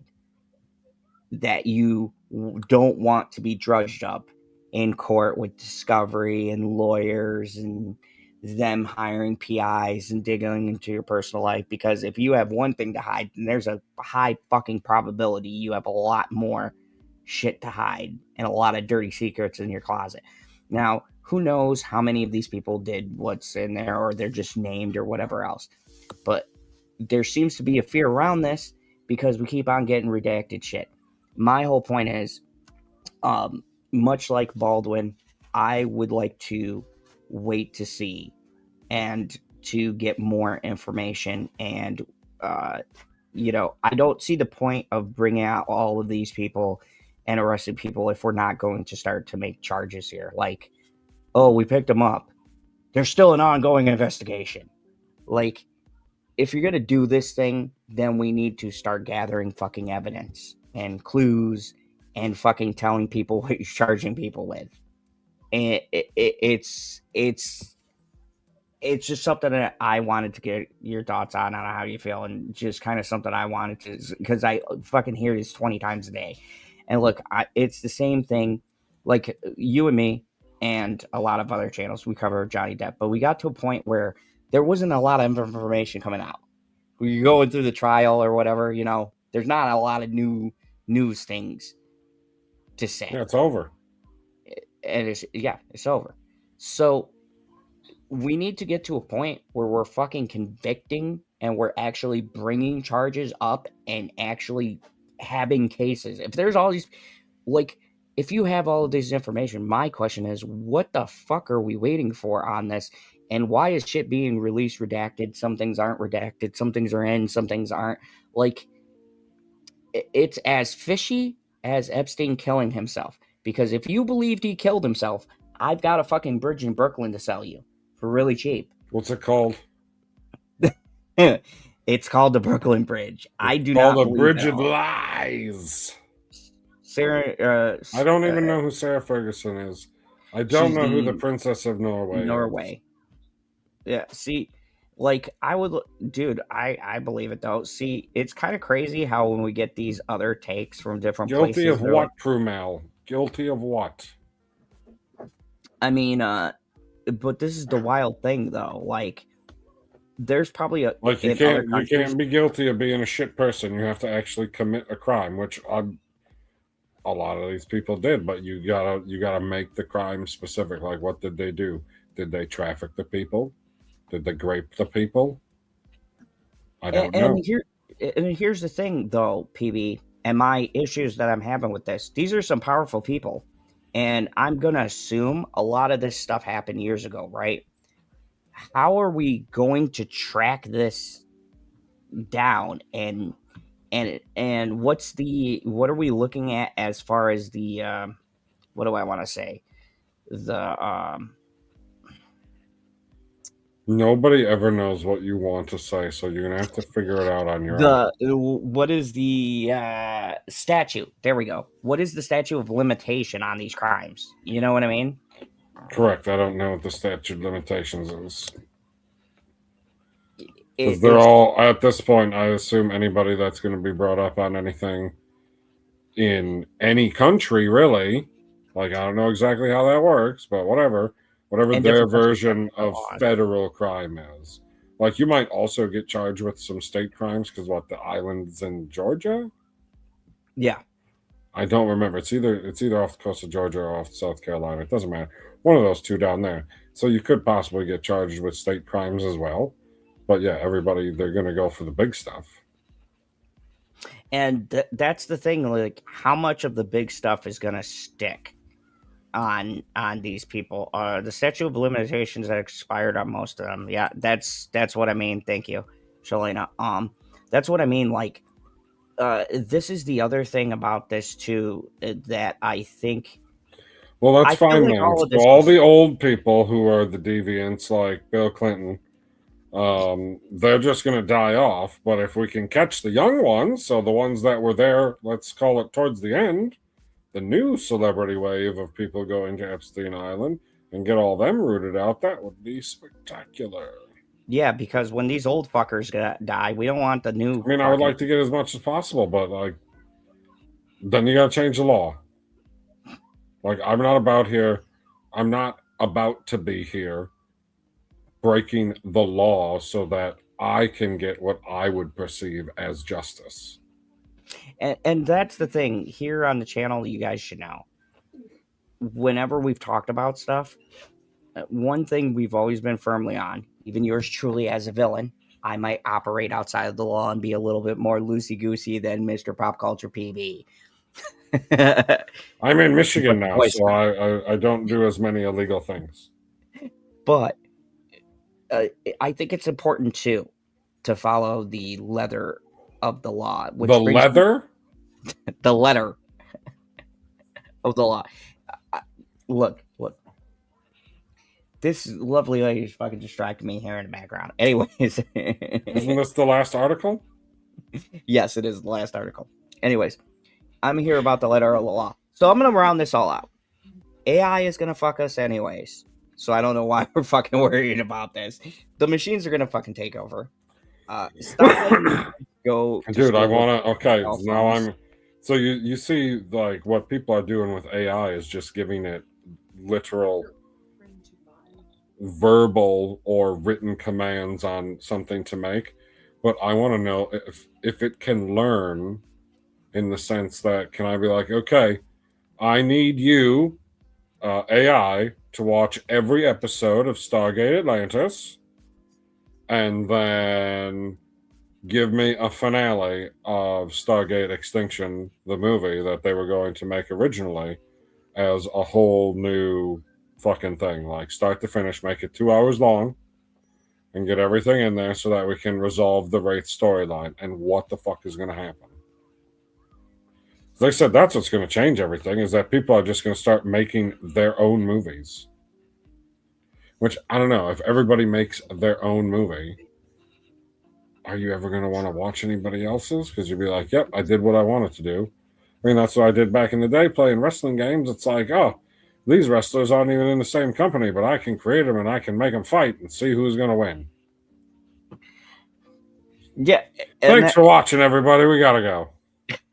Anyways, yes. So the highlights I want to give you here. AI is bad. James Cameron's raising the bar. Once again, thank you, James Cameron is raising the bar while throwing down the gauntlet. Yes. An amazing man. Thank you, James. Thank you. And Kentucky is banning cell phones. And we have the people trying to figure out what the fuck to do with the Epstein files. At any rate, I would like to keep these going on Fridays. So hopefully, PB can Next Friday might be a little tough. I got to drive back to Wisconsin. Yeah, we'll see. We'll see how it goes. But anyways, next Friday we will be doing the late night talks. Hopefully. And I like to continue to do these. I haven't done them in a while. Thank you everybody for joining us tonight. We went almost 3 hours, 2 hours. So we're just getting. It's like Stella, baby. I gotta get my groove back. Appreciate all of you guys here. Thank you for watching. Thank you for the 6 or 7 people who have come in. You haven't said anything, but next time I'm going to get you, motherfuckers. I'm going to get you to say stuff in the comments. So when you come in here, I know you're curious. Now you're like, who's the guy in the cowboy hat? Who's the guy with the big red beard? What's the deal with the dog? Who's the crazy lady who grabs you by the throat? That sexy bitch on the side? All those answers will be revealed. Did you just call her a side bitch? No, I didn't. Anyways, those answers would be revealed in watching these late night talks, and we do this because we find this shit funny. I like doing news articles. This one was kind of just my feelings on everything going on with AI. I wanted to respond to it because it's fucking ridiculous and everything with technology. So people, unplug your phones, touch grass after you get done watching us. You got it backwards. That's old school phones that you got to unplug. You got to tell people now to plug in their phones so that they're away from them. Plug in your phones and Dude, go go for a drive without your cell phone. I dare you. enjoy the people next to you. You know, if you want to use your phone, listen to us telling you There not you to go. listen. Not to and as always, remember, here there is only one rule in the Phantom Zone: kneel before General I Zod. forgot that you have that one.